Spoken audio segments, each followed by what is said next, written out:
Coming at you from New Jersey, the capital of misery, and the place where metal forgot to die. This is the hereliesmetal podcast. Podcast that brings you the origins, history, and culture of everything metal. You know, we got no bad reviews this week, and I was very upset. However, we got my band is now listening to us. They're watching and they're interested, and they said, and they gave me good reviews. They said it was in very good quality, and they are very impressed with the quality of this show. Wow, you impressed your band. And I responded, well, you know, I talked a decent amount of shit about you guys on previous episodes, but you know, so we have to, you know, watch our tongue talking about DEF CON 1. But thank you guys for watching. This goes out to you guys. Shout out to DEF CON 1. Shout out to Jeff and Ed. All right. You are Maledictus. I am. I am Samantha. Mm-hmm. And? This is Here Lies Metal. No, you have to read the next line. What? I want you to read the next line. And we will be your overlords for today and all of eternity. Welcome. Welcome. That's my line. Sorry, I forgot. That's my cheesy line that is immortal. Okay. So, welcome everyone, and you haven't kept up with the bad reviews, guys. I've only gotten some like neutral comments, and we got some neutral comments. Yeah, I think they were kind of neutral. I feel like they were just a lot of them refer to a lot of them are attached to that Pat O'Brien story. People just love that Pat O'Brien story. I don't know why. We should find Pat O'Brien. Yeah, why not? You know. Well, no. Now is a bad time to travel, especially. I'm not going to go there. I'm just maybe Skype him or something. Maybe we can say, Pat O'Brien, what's with the skulls? Tell me about the skulls. Tell me. He's probably not talking to anyone. I feel like he's not talking to anyone. That would be the smart thing to do. Yeah, I'm sure that's what his lawyer would like. Yeah, I'm sure there's lawyers involved. I mean, they're kind of a big band. I mean, so they have some assets and stuff. So they're not just some no one band. Like there's people that make money that care what they say. So yeah. So anyway, we welcome to the Here Lies Metal podcast, and we are doing our usual format of mostly music reviews and a couple of news things. But we're really going to focus on the music reviews this time because there's no, news is just kind of like we've been reporting on you. We've just been telling you about how concerts aren't going to happen. That's really what it's like a new version of that story every time. Yeah, and that's all the metal news talks about, how concerts aren't going to happen, but they are happening in Europe, but not here. So well, all right. Let's begin with our reviews. All right, might as well get to the reviews. This week we have 4 American bands, 4 debut albums. We're an American band. We're an American band. Our first. This is a band called Skeleton. Skeleton. Can you believe that name wasn't taken? There's probably 5 different bands named that. It wasn't taken, okay? At all. With their self-titled debut album. There's no band from Italy called like Skeleton. Well, we could look up on the archives. Yeah, there probably is, but we won't. Self-titled debut, Skeleton, released on $20 Spin. Quality alert right there. This is their first album. Yes. No, I mean, they've had like maybe an EP before. Yeah, first full length. Okay, debut. Pyramid of Skull. They're just trying to be like edgy with that. Like of skull. So it's like one big skull that's a pyramid. Pyramid of Skull. Think about it. Yeah. All right. This is one of those hybrid genre bands, black death thrash metal. Mm-hmm. And they were formed by the Zielkowski brothers, which I found in my research, who are more known for being in punk bands. But here they are with their foray into the world of metal. I'm suspicious. And we shall discuss this new venture. It's a power trio, yeah. Power trio? Yeah, is that what we're looking at here? Vocal, a singing drummer. Is that any band with 3 members is a power trio? Yeah, that's what it's called. That's not a new thing. That's like Rush was. Like Rush was a power trio. Is DEF CON 1 a power trio? Yes. We are a powerful trio. Okay. I feel like power trio implies like a prog band or something like that. I mean, well, yeah, I guess it doesn't refer to metal, yeah. Or like a super, like Cream is a power trio. Yeah. Power. What gives them power? because they're all like very like strong musicians. Like we have Ginger Baker, one of the world's best drummers, Eric Clapton, Jack Bruce. Okay. Like that's a power trio because they're all like super well known on their instruments. Ginger Baker was a psychopath. We are. Eric Clapton was a racist, and they're also powerful in other ways. And you know, I don't know what to say about Jack Bruce. I think he was an asshole. He was just an asshole. All right. Moving back to Skeleton, they sound nothing like Cream, and I'm sorry I brought it up, but they are from Austin, Texas. We have to talk about that when we get to the gauge. I would say they sound like they're from Austin. Right? Would we like to discuss our gauge? Well, yeah. Let's. Do you want to go? Want to start going out? Or should we just go over our notes jump first? Into it. Okay. So, like, I like to. When I hear a band from Austin, like going over my notes here, these guys got a lot of nerve being from Austin, because Austin is not a metal town. There's nothing metal about that place. I don't think we know anything about Austin. I know. I've been there. I've been there. We've been to that one main there's street. There's nothing metal there, and the we metal hung out in Douche Central. Yeah, that's Douche Central. However, the metal that is there, like that bar, or whatever, that's just like metal for like what? Like just the mainstream thinks metal is. That bar, whatever thing what there bar? was. That thing you were telling me about. I think Rich had gone there. I think Rich had gone there, and he was like, it's complete bullshit. Yeah, that bar you were talking, that burger place, whatever it was. Oh, Grill 'em All. Yeah, it's complete just tourist bullshit. Let's move back to this. I don't like Austin. Okay. Steve hates Austin. So I'm not willing to write off anybody from Austin, but Steve's minusing points on this. I am very partial about where you come from in the music scene, what scene you come from, and some scenes are completely hopeless, like here. So, and if a good band does come out of here, I'll be very impressed. It just doesn't happen yet, since like the Misfits or something. I don't know. But yeah, depending, if you're like from Cleveland or something, I'm like, oh yeah, respect. You guys came from Cleveland, working class town. It's the place where they said has the most metal bands per capita. So I'm like, wow. I think you just don't like it because it's like a hipster town. Yeah, that's right. And you lose points of true, like authenticity and what's the word I'm looking for? It's probably a very simple word that I can't think of as usual. Like honesty or what's the fucking word I'm looking for? I think it was authenticity. It's a bad. Right. That's good enough. Let's move on. What else did you think about this? So when I was listening to it, they had like a black metal style, but like they're not, and they'll throw a blast beat in there too. So they're kind of messing with like a lot of different stuff. It's an accessible sound, and it's very listenable. Yeah. It's for what people call black metal. Like this is very approachable. It's not Kvalt. It's got like a black metal aesthetic kind of to it. Yeah, they're not but trying. It's more rock and roll. It's got a real like hardcore bass, I would say. Yeah, they're not. That's why I don't think they're not true black. They're not Kvalt. You can definitely tell these guys came from hardcore. But it's very riffy. Yeah, riffy, but like nice riffs. Yeah, well, it's got a groove to it, which black metal will never give you. Black metal will purposely never give you a groove because that might make you feel good. And black metal, they're like, you like that? I disagree. There's some groove in riffs. Not just with some guys, with the more open-minded ones. But you're not going to find that with like Gorgoroth or something. You're not going to get like something like groovy with, or Emperor or something. You're not going to get something groovy with them. Yeah. You're talking about like Fenris or something. Yeah, because he because he appreciates the finer things of metal. Someone like some of those more, those true black metal. The deeper bands, into the second wave of black metal you go. Yeah, they're not into like they reject like all other metal. Yes. Because it's not evil enough for them. Scorpions. Remember that. So, one thing good about this band is how I'm talking about the overplaying guitars, the guitars that are too good. This band doesn't have that. I don't think they have any solos. Did they have any solos? Nothing, maybe some little squeals, little here interludes, and there, but yeah, nothing. Yeah. There's no masturbation on this album. Yeah, you guys aren't good. I like that. I don't know if they're bad. No, they're not bad, but I didn't hear anything that I was like, oh, that was kind of barely holding it together. Like, it's very well put together. They're tight. They're playing together well. Like, that, yeah, no issue there. No, but they're keeping it simple. They're not just like guitar masturbating like so many bands are today. They're not trying to show off at all. Yeah. That's a good thing. Yeah, but I found it was kind of like a weird I found a lot of the riffs kind of happy. Yeah, exactly.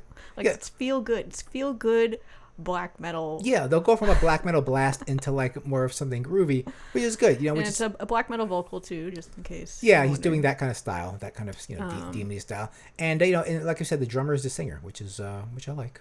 I like that. That's a special thing when you know how many drummers have been singers. So does that like even out the Austin part, like because that's like something you automatically give points for. Yeah, if you have a drummer, a singer drummer, I'm automatic. You know, like the Mentors, like Two Mold, the Romantics. It's supposed to be a joke. I'm sorry, I'm too young. You don't. What I like about you. I didn't know the drummer sang. Yeah, he's a drummer. I feel the secrets that you keep. I mean, I know the when songs. You're walking in your sleep. I also grew up on TV, so I haven't seen the video. Well, I remember the MTV video. Oh, there you go. That's for the Romantics, and the guy's back there playing the drums. All right, listen. Some of us grew up in caves. Please be, mindful.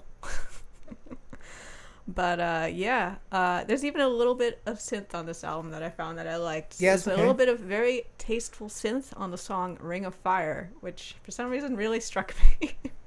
I wrote down a note. Yeah. I was like, I like that. All right. So what do you got? More tasteful synths.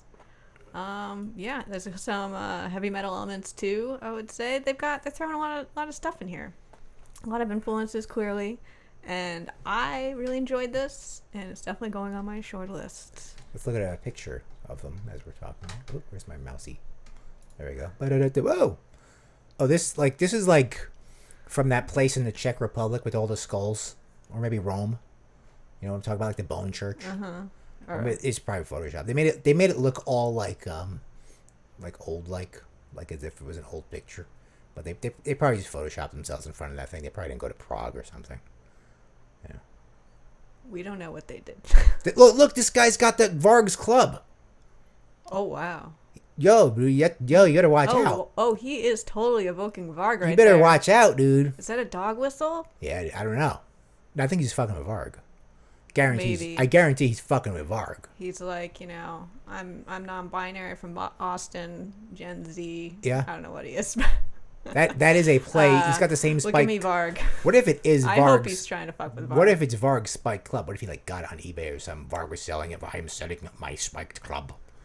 Some hipster from Austin bought it. He's like, I got Varg's club, and everyone's like, no, that's not Varg's club. He's like, yes, it is. I bought it from Varg. I have the receipt right here. Varg signed it. I don't know. Imagine that, dude. Reach out to us. What's this guy's name? I don't know what his name is. His name is. We have members. Here we go. I wonder what you got. That's probably. I figured that's like the drummer, because Yeah, I bet that's the drummer. I thought he had a guitar in the picture. Anyway, he did have a guitar behind him. You're right. He has a guitar behind him. So that's this guy. Yeah. Well, that guy, reach out if you listen to this. Tell me about that club. I want to know about that club, and tell me if you guys came from Austin originally. Maybe we should make a mock-up of Varg's club. Yeah, I could just go around with it and recreate that picture. No, people. No, it's in poor taste. No, the fans, they like it though. These fans that you're gonna attract the wrong people. Well, we already do that. Let's be serious. All the guys that watch the show and throw shit at me are kind of based, I feel. That's fine. You guys, I wish there was a way to send me money, because you guys send all those other grifters money. So you can send me money. Let's move on. Next band? Are we ready for what? I don't want to go over this though. I think we covered that with our notes. Did we really get into the? Well, let's just explain to the audience. All three of you. Samantha made a scale, and it's not a good or bad scale. It's not a 1 to 10 thing. Like your 1 is bad, 10 is good. It's more of like a litmus test. Like either one half or the other half. It's a classification scale. Yeah. So to determine the species of the band. Yeah. So you put them in their index to index them. Yeah. Let me just put it up here real quick. So okay. So well, she came up here. So for this band, for Skeleton, here's just an example of it. And we're gonna do this from now on. So for all you people listening, that give a fuck. So yeah, we have 6 different criteria here so far. We might add more. You should just make a graphic. Yeah, like more of a graphic. Yeah, not put this shit up that's there. true. Just make a graphic, and we could just Take it down. we could put that up. Well, I'm just showing them. So as you see here. Well, you can make a graphic, and then you can put it up when you say, I'm Yeah. going to show them. I'm just giving the quick example here. Post-production. So like, yeah, if in the future, if I make a little thing for it. But so either it could be like hipster or boomer. Now what that means is, like, that's kind of pretty self-explanatory. Like some band that's trying to sound like some like Black Sabbath-y kind of things. Like if like Trouble made a new album, It's it like would a be question of boomer. how self-aware they are. Yeah. You know, like Skeleton is highly self-aware. Yeah, they're from Austin. They're probably pretty switched on. They know what's going on. They're in the part of a scene. they're part of a scene. Yeah. Boomers, you know, they're not really interested in the outside world. Yeah, like if Trouble came out a new album, it would automatically go on 5. They probably don't listen to stuff that came out after 1989. Yeah. If we're reviewing a Candlemass album, it would go on 5. You get the point. Oh yeah. So can barely play too many notes. You know what that means. These guys are, they're on the lower half of that. That's not a quality scale for us, Yeah. because I will totally listen to people who can barely play. Yeah, can barely play any doesn't day. mean you're bad. It just means you're not a guitar masturbator. So, which is fine. You guys are doing it right. Like that's fine. Genre typical. Are you guys like, being loyal to some sort of scene? Is that what that means to you? Like if they're doing something that's totally in genre, like some if if they were going to do in genre black metal, it would sound nothing. No, like they're not. this. Yeah, they're not doing that. But it would be all screeching and all blast beats and just really punishing to listen to. But they've combined a number of different elements to make their own blend of styles. So they're doing their own thing. Like a good example is Darkthrone does their own thing. Darkthrone is definitely like not trying, even though they're classified as black metal, they're not gonna be true black metal. Although for Darkthrone, since they kind of defined the style of black metal, they always made it fun though, like which brings us to our next thing. Not the earliest, I would say. Oh yeah, I guess not for the earliest, but they became it wasn't fun. 100% fun. But they became fun. Okay. Right. So this band obviously is loose. They're definitely like probably a little smirk on their face, a little tongue in cheek. Especially with that Vard Club. Fun, no fun. Oh yeah, they're definitely having fun. Yeah, as opposed to if we did. I would say a 1 for fun though is like an out there joke band like Bird Flesh. Yeah, we're not there yet. Yeah, or like as long they're not like making like actual jokes or like Hailstorm. Yeah, they're not like Psycho Stick or some stupid band like that. And no fun would be someone like Batushka, right? Like that they're not having fun. They take themselves way too seriously. Am I right? I believe so. I'm not a scholar. I would imagine so. Sound quality, Fisher Price, from that black metal recording, like putting the Fisher Price microphone in the middle of the room, or like that super overproduced like sound that some like contemporary metal band would have today. Like if Testament came out with a new album, obviously it would be squeaky clean production. It'd be highest. So Skeleton was tasteful, low production. Yeah, I would call it. Yeah, which is. And it's not like they're doing that because they don't have the stuff. They're kind of trying to get a sound. A lot of these bands are trying to get a sound. It's a choice. Yeah, it's a choice. Like the way Uncle Acid sounds, they have that kind of retro. So they're looking for that, obviously. And final, this isn't music versus easy listening. What does that mean? This isn't music. Like basically, if you played this to your mom, what would she say? This isn't music, or would she be able to somewhat enjoy it? Right. So like Cannibal Corpse. This isn't music. Let's see. Immortal. This isn't music. Yeah, I don't. Well, it's just so just so based on just having this kind of heavy sound that it really stuff with harsh vocals like brings down your this music scale. It doesn't mean it's not complicated. Like Blood Incantation, like you would say that isn't music, even though like to the Blood Incantation guy, it's like his masterpiece. Well, I would put that as a 2. Yeah, but it's harsh to sound. But him, it's difficult to listen to. Yes, for me, it's not on the other side of the spectrum. Easy listening. Yeah. Where you can relax with this. Play it at your barbecue.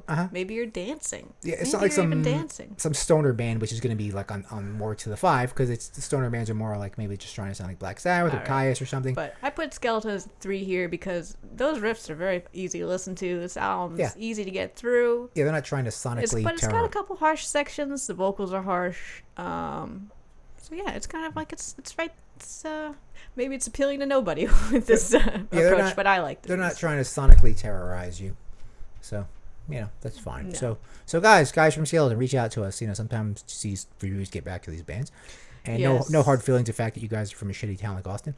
Maledictus wants to know about your club. Yeah, tell me about that club. I want to know all about that club. And the Pyramid of Skulls. The Pyramid of what inspired you to build the pyramid of Skull. You know. All right. So let's move on to the next band. All right, next band. So next band, we are. Hold on, before we switch it, let's make sure we have it here. So we're going to do it with Entry next. So yes. Entry does not have. Well, this is not a metal band as yet, but I think they will be added, and we will advocate for their admission to the metal archives. They are. Yeah, it's adjacent. They are a hardcore band, but I think if something like the Cro-Mags is on the archives, these guys can be on the archives. Yeah, Cro-Mags is not metal. They never were really metal. It's just, they just have a history that allows them to be on there. It's a legacy.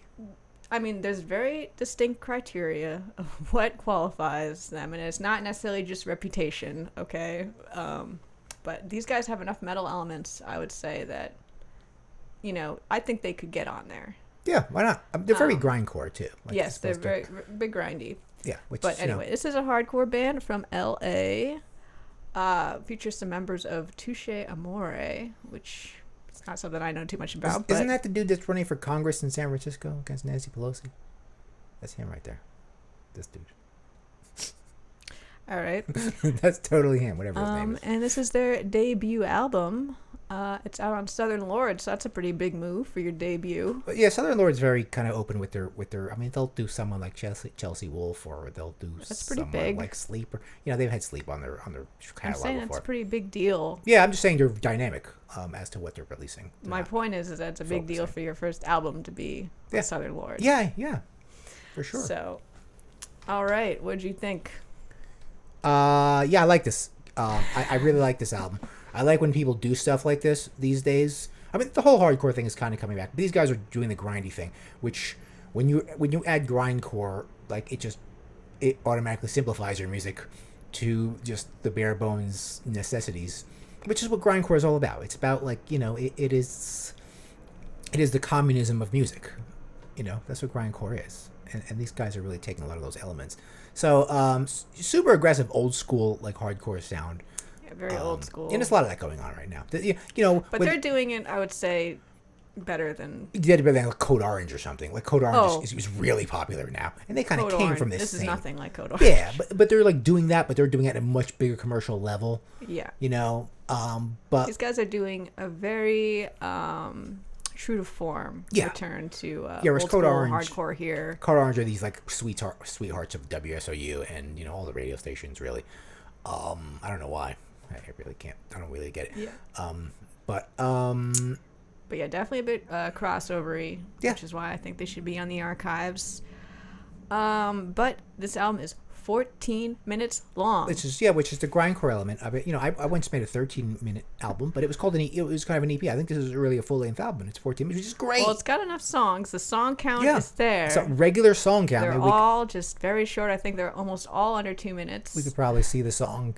It's right here. This is the album artwork, I guess. Yeah, here's a track list. So you have you have this many songs on it, and and you get 14. Which this album comes and goes, and you're obviously not bored of this album. It's just it's at 10 the whole time through. There's no there's no letting down. And why should they be? You're not going to get that. It really captures that hardcore rage without any broiness, though. Without that annoying broness. Broiness of Black Flag or something. I'm not shitting on Black Flag, but I'm thinking more like the New York scene. Well, that's a different thing. That's a completely. I was thinking of California bros, since these guys are from L.A. I was thinking of that kind of thing. I wasn't thinking of a New York broiness. That's a whole different thing. Yeah, that I'm gonna beat you up, core. Yeah, Harley Flanagan, that kind of thing. Yeah, well, that's different. That's Rack Romags here. But yeah, it's a lot of fun, and it's a good listen. 14 minutes. Don't waste your time. It's great. I love an album. Can these guys play? No, they don't give a fuck. Why would they? They could. They meet the minimum bar. It's fine. Yeah, you have a good drummer. They're doing. I just want to know, when I was playing the other day, it activated your picking up change instincts. Yeah. I started. Yeah. There's a part, and I started picking up change in the living room. And every time something when you get that beat comes in, that breakdown, you just start picking up change. That's what I was. And anything that does that is great. Anything you're listening, here comes the pick up change part. So yeah. It doesn't let you down. Yeah. Picking up change. I'll still pick up change at a show, and people these young kids will what the fuck are you doing? Well, when they were shows, I remember. You don't pick up change. I'll pick up change. You saw me picking up change in that pool. I was picking up change, Power Trip. No, you were running. You were falling in the water. I was drowning mostly. But yeah, so what do we got on the scale for these guys? Hipster, I'm giving them 2 to hipster. Yeah, they're definitely in the scene in They're LA. self-aware. They know about the hardcore scene. They're like all these assholes out here doing hardcore. These fucking bros, thinking about it's about flexing their muscles. Like we're gonna get out there and just yell and jump up and down. These guys took it down to like a really simple level. They're really being commies about it, which is fine. Musically, I'm giving them a 2 towards can barely play.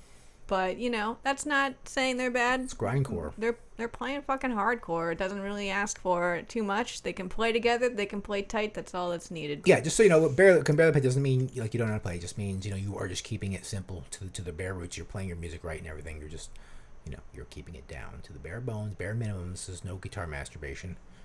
There's no drum masturbation. And you were asking before about genre typical. I'm giving this a 1. Genre typical. Totally hardcore with, some crossover stuff. Like, it's not treading any new water here. This is what you get. This is what you know.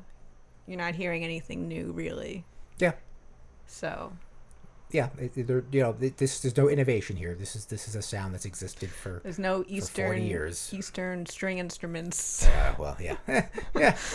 The the Cro-Mags always had to like pull that shit out of their ass, like their weird, their weird Hare Krishna stuff. But and it's fun. I'm giving it a 1.5 to 2 for fun. Anything at 14 minutes is usually fun. It's got to be fun. I'm sure if you listen to the lyrics, I bet there's some kind of, political angst. Yeah. Got some anger in there. Yeah, just by these titles. I mean, obviously you can't get the lyrics. But again. By these titles, I'm sensing a lot of, like, political sort of stuff here. There's a song called Vulnerable. Yeah, probably, like, kind of wokey stuff, I'm going to imagine. I'm not going to assume, hard but to say. I'm going to imagine it's got a little bit wokey. Again, the music, you're going to be out there picking up change. Yeah. Doing a spin kick, punching people. Yeah, if you're not into the lyrics, it's fine. You can just pick up changes. You can't tell what they're saying. You can't hear the lyrics anyway. Yeah. It's fun. Hardcore's got to be always fun. Yeah. Even if you're a Nazi, this is fine. You can just listen to it. Nazis like hardcore? Yeah, they do. Yeah, they got their own. Okay. But you can just listen Production value is right in the middle. Yeah, it's not like... Yeah. You can hear it. They're not trying to... They just recorded it. They're not Certainly. trying to sound retro. They just hit the button. Not overproduced. Yeah. Well done. Tasteful. Fine. And it's leaning more towards... Your mom probably wouldn't think this was music. If your mom was like kind of a Gen Xer, and she like grew up in the hardcore scene, she'd probably like, yeah, this is fucking cool. We're talking about boomer. Okay, Boomer mom. Boomer. Yeah, most like... I mean, there were probably some boomers involved in that, but like, yeah, mostly not. Actual boomers. Mostly Gen Xers. That's mostly a Gen X thing, that kind of music. All right. And, yeah. So, normal people. Yeah, like they wouldn't, I mean, it's not harsh. It's not displeasing to the ear. The vocal is harsh. Yeah, but she's doing what... yeah, it's a she, by the way. But you didn't even know it was she until we looked it up. Yeah, until you looked it up. You're like, oh, is that a girl up there? Yeah. So she's doing the harsh vocal. Female fronted. No, It's female fronted. That's what guys say, like they're like, oh, female fronted. Well, now I feel like you're I'm not making fun of them. Yeah. But now that you're making a big deal of it, you're kind of like self-defeating. Yeah, it's not. Anyway, harsh vocal. We can't even tell it's a woman. No, so you would think it's a gender-neutral vocal. Yeah. But it's very harsh. Yeah, but it's not like... I think that's gonna, most people would... Normal people. It's not... It fits the music really well. No complaints, obviously. It's not like Sonic Terror, though. There's a lot of bands that are just Sonic Terror. There's a lot of, yeah, hardcore done with cleaner vocals. And at my age, you think more things are Sonic Terror to you than aren't. It's like, Jesus, shut this off. All right. So Entry, we liked it. Entry. Check it out. In their entry into the Here Lies Metal. Entry. Here Lies Metal. They've entered. The music review, the Too Many Notes music review. And I'm overriding their non-inclusion on the archives. Yeah, they should get in there. Okay, so this is a different band. Here we go. Definitely back to definite metal here. Yeah, this is Nite. Yeah. So, Nite. Yeah, they spell it that Nite. way. So, what do we got here? So now, this is the first album. This is a totally first album. Well, they're from the Bay Area. This is kind of a black heavy metal band. Yes. Releasing their debut album, what was this called? Darkness, Silence, Mirror. Yeah, and it's not, being that they're from Bay Area, obviously there's really not thrash bands coming from there anymore. But released on Creator Destructor Records, and it features it's kind of almost a supergroup. Notably, it features Scott Hoffman, who plays with Professor Black, who you might know from High Spirits. He plays live in High Spirits, and he also plays in their other band together, Dawnbringer. So, and it also features a Greek dude in a Greek band, a Greek black thrash band called Satan's Wrath, which I hadn't heard of before, but he's here. He's the vocalist on this as well. You can kind of hear the accent a little bit. It's got a little bit of Europe. Greek. It's got a real Europe vibe to it on the vocals. Sounds like a singer of a Greek stoner band that all sound the same. He's not ever stoner vocal. Yeah, he's not one of those at guys. all. More of All right. Dawnbringer, that's like that sword on Skyrim, the Dawnbreaker. I'm just going to talk about weapons, enchanted weapons on Skyrim every time. There's a weapon called Dawnbreaker on Skyrim. And it kills vampires like in one shot. If you were a real nerd, you would create an add-on for Skyrim that was Varg's Club. That would be cool. Varg's Club. Varg's Legendary Club. Well, you could create a whole suite of like metal paraphernalia. Yeah, like metal weapons, all Man of War's weapons. Like Rob Halford's whip. Yeah, Rob Halford, the whip of Rob Halford. The whip of domination. All right, back to the album. Yes. What did you think? So let's put a picture of these guys. These gnarly looking dudes. See, there's that guy again. There he is again. No, there he is. He's right there. That guy. They all look the same. So why do they look like that? Why don't you shave? All. What do these guys do for jobs? What do you do for a job? I have a regular job. I'm a retoucher. I'm a photo retoucher. All right. You think I do this for a living? You don't pay me, people. You refuse to send me money. You refuse to talk about the album. You refuse to fall for my grift here. Okay, so these guys sound like they should be from Germany. Like that, I listened to them like this is from Germany. Just sounds like it should be from Germany. The vocals has like it kind of sounds like a black metal Lemmy in a way. It's kind of like it's like Lemmy, but like if Lemmy were in a black metal band, you know, like if Lemmy were doing like Venom or something, like you know. Lemmy was already pretty rough, but yeah, it's like but very echoey, very there's a lot of echo on it. You know, it's like an evil kind of demonic Lemmy. The music is not that heavy. It's constantly sounding like Thin Lizzy. It's very dense, though. It's dense. It's got a thick sound. Like, I found it was kind of claustrophobic. Yeah. Well, it's a lot going on I think, that's a production choice more. Yeah, there's definitely production in this. But it sounds like you're doing the guitar, like, accompaniments, like, that sound like Thin Lizzy. They're doing it a lot, like, for a lot of the album. So, it's obviously an album where, you have really kind of virtuosis guitarists. So yeah, it's a bit of guitar masturbation on it. It's not as bad as like say Grey Wolf, but Well, I thought it was weird because like the sound is very like compressed almost. Like it's hard to it's hard to like pull out like listen to the bass part or like and pull that stuff out. But then like they have this like blazing guitar solo. Yeah, it kind of like catches you off guard. Yeah, like it almost doesn't seem to fit at some points. Yeah, it's a little too Like, and we're talking like a really like an intense guitar solo. Yeah, like and this is proving, not tasteful. This is proving it wasn't necessary for this kind of music. It doesn't fit in this kind of music. Like if you're gonna sound like a heavy Thin Lizzy, like Thin Lizzy obviously had good guitars, like but they're not like virtuosos. They were just like the right kind of good, But anyway, this proves my point that there are too many good guitarists, and half of you fucking guitarists should just give up guitar, play drums. Could we have some more fucking drummers in the world? I don't know. What about the ones that are this good? Maybe they're the ones that should stay. All right. Well, yeah, but they need to maybe thin out those ranks a little bit. Because what if listen? You can't just have all chiefs and no Indians. Like there's all these really good guitarists. It's not like there's no drummer in the band. What are you talking about? They have a drummer. I don't have a drummer. Okay. Okay. So you're saying Scott Hoffman should quit guitar, play drums, and come play in your unformed metal band, or someone's. Listen, it's the haves and the have-nots with music, okay? All these elitist bands that are signed all have drummers. If I wanted to form my own project, and no offense to DEF CON 1, I have the right to form my own thing, you fuckheads, okay? Like, I'm not signed to you guys. But that's not going to happen because, how would I find a drummer in New Jersey? Because I've been at the the receiving end of that looking for and it's impossible. It's pretty much so. Because can you find a guitarist? Oh, I bet if I put out an ad for a guitarist, I get 1 million of them. Most of them probably be terrible. Well, but I bet some of them be really good. You know, the irony of this is that you come up with this rant on the guitarists that are really good, but you don't say anything when the guitarists don't have these like high intensity solos. Well, Aren't those the ones that should quit and play drums? No. You need to balance it. No, you need to. Shouldn't the ones that are virtuosos stay on guitar? No, because then it would be only good guitarists. Don't you? Why not have that? Because why I'm do you tired want of them. bad guitarists? I want normal guitar, like a Skeleton has like normal guitarists. Why wouldn't you want? You know? I'm sure the good guitarists could also play normal guitar music. No, they probably can't. No, I don't think they could. Okay, they're not capable. They're only playing on 10. They can't bring it back a notch. Well, they can't real men do it. play on 10. Yeah. But, what do you want? Half men? Well, like they're just like on full like masturbation mode at all times, and they can't break it down. No, they can't. All right. Did you have any other thoughts on the album? Yeah. The songs are good. I mean, it's got an evil sound to it. Like I said, it almost sounds German. But like it's weird. It's weird that they're from San Francisco, and like I said, cities like New York, L.A., San Francisco, those are just like typical metal cities.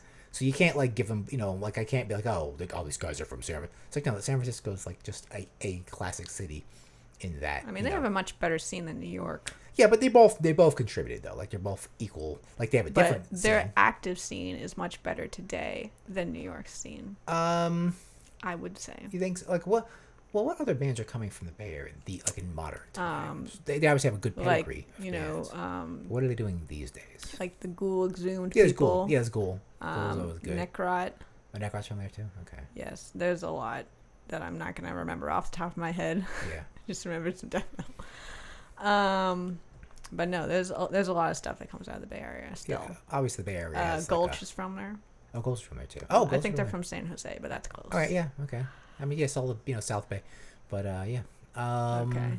Right. I thought again, I found this very dense, which made it a little bit tough to listen to sometimes, and it got a little monotonous for me, and a bit repetitive at times. Give that whole album a listen. The vibe overall, it's kind of like catchy heavy metal, but like filtered through like a black metal. The black metal, the black metal high pass filter. So like it's got like that element of like black metal, like that. Well, his echoey like vocals. That pounding. Yeah. That pounding quality of black metal that gets that's monotonous. But the music isn't evil though. Like it sounds like Thin Lizzy. It's got some evil elements. They sounded like evil Lemmy just now. Well, no, his vocals. But the music is just kind of doing that just like double guitar sound for like a lot of it, which it's hard to make that sound evil. Though it's more powerful than Thin Lizzy. Like the way obviously it's a different time, a different recording, but yes, but it also has some slow moments that I found a bit boring. Yeah. And again, those hot guitar solos that are just kind of like trying to puncture through that heavy production. Did they have an instrumental? Did they have an instrumental? I don't know if they had a full instrumental. I might tell you. It might not. I feel like if it says show lyrics, then they're not. I know. Okay. Yeah. But what was I saying? And it kind of made me wonder, like a lot of the riffs are good, and the songs, have some catchy elements. I almost wondered if I'd like it better without the black metal elements, if it was just a heavy metal album. Yeah, they're just like totally refocused. They're just like bouncing off of black metal very lightly. They're not really pushing that. Well, no, you could not. This is not black metal. Yeah. But it's got. They're flirting. It has this weird aesthetic that ties it to black metal. Mostly his vocals. Definitely the vocals. For me. He's a black metal vocalist. Yeah. So that is a big part of it, but I feel like in the production choices as well, they were definitely trying to evoke black metal. And I'm not sure if it worked for me. It's interesting though. It's worth your time, I would say. No, it's good. It's definitely it's definitely pretty good. And they just released like a vinyl, some special vinyl thing I saw on Instagram. So these guys are pretty well known. They're kind of they've got some hype. Creator Destructor's not nothing. Yeah. Thee kind of, I think, in the Bay Area. Yeah, these guys are kind of like, but they're not huge. Yeah, I think they're kind of going for that. They're gonna get in that. I've they're seen gonna some get hype. they're gonna get in that midnight sphere eventually. Maybe even tour with them. I think that's gonna happen. They're gonna be they're gonna be around with Midnight. Give them another you. 20 years. No, give them well, I mean, you all if things go back to normal, give them next when things are touring. I could see these guys getting paired up with Midnight. I mean, sure. Yeah, like in that sphere, like just like music that isn't really that metal, but just has an evil sound to it. This is metal. But yeah, but it has like this is definitely metal. It's not like metal in the same way like Testament is metal or something. Well, you could say that about a lot of different metal genres. But it's being from like San Francisco. Anyway, close it out. Yeah, what we got? Okay, well we always have to have a death metal band, and this next band we're called Disembowel, and this next song is called Ripping Christ from the Cross. They're that kind of band. No, that just ruins my voice. All right, Disembowel with their debut album, Echoes of Terror. So you mean to tell me this is the only death metal band called Disembowel? Disembowel wasn't taken. It's impossible. There had to be a band back in the 90s called Disembowel or Disemboweled or Disemboweling. Listen, who's gonna stop them? No, nobody's gonna stop. No one cares. This is their debut album. Lyrical themes, anti-religion and gore. That is like death metal from Portland. Portland. Okay, that's out on Maggot Stomp Records. I think that's probably their label. I feel like that's probably their label. No, I don't think so. It's actually a real label. Click on it. Let's see. Maggot. No, it doesn't click. Oh, why am I clicking there? Duh, dummy. No, they have a couple of bands here. Okay. A couple? Yeah. Oh, this band is on there. It's Singwizugabog. Yeah. All right, we're not here to talk about that. Vomit Forth. Vomit Forth is on them. Vomit Forth. Thetas. All right, go back. All right. All right, what do you have to say about not to be confused Disembowel with New York City Disembowel? See, there you go. San Antonio, Texas Disembowel. There you go. Just to be clear, this is definitely the right Disembowel. Yeah. Okay. What did you think of Echoes of Terror? Echoes. Just the album. That name is just perfect for like a '90s like death metal album. Our album is called Echoes of Terror. They're just that kind of band. Okay, so this is like this is just Florida '90s caveman death metal sound. Very Florida sound. Just this is just sweatpants death metal. Just how we like it. It's these guys should be wearing sweatpants. This is Pete Caveman and our death metal triangle. Yeah, they're just on the they're on that side. in the corner of the caveman corner. Yeah, you remember that we showed you all that. That was a brilliant invention. You should make a graphic and put it right here. Yeah, everyone loved that. That was just make a graphic. Put it right here, right now. Well, I can't. Yeah, I can't. You can do it later. I have to find. Oh, that's true. That's true. I could just edit Post. We're not live. Why did I think we're live? We're not live. I keep on saying these things and you ignore me. That's all right. I could put that there. Note. Put that there. Yeah, like I was saying, I was kind of curious how many bands were called this because it just seems like your typical death metal kind of band name. Production's on point for that classic retro. Yeah. Now these guys death metal. Yeah, these guys aren't innovating anything. They're just doing like what was and what is liked. In the world of death metal. It's like, do you like old school death metal? This is all it is. Here it is. We like it too. The whole album is consistent. Every song just does the same thing. There's not really any dynamics in it. Just they're doing. Just goes straight through. Just that's what it's doing. And people. That's what people like. You know what? That's fun. It is. It's got an element of fun. And people know they're not expecting any innovation from a band called Disembowel. So yeah. But the production, and I like the vocals. They literally sound like they're being growled in a cave because it's a caveman. Yeah, it's caveman. I think they usually call it Cookie Monster, but whatever. I don't want to use that term. I mean, it didn't sound exactly like Cannibal Corpse. Yeah, I mean, he's the ultimate Cookie Monster, but he's a caveman too. Yeah, no, I bet George Fisher.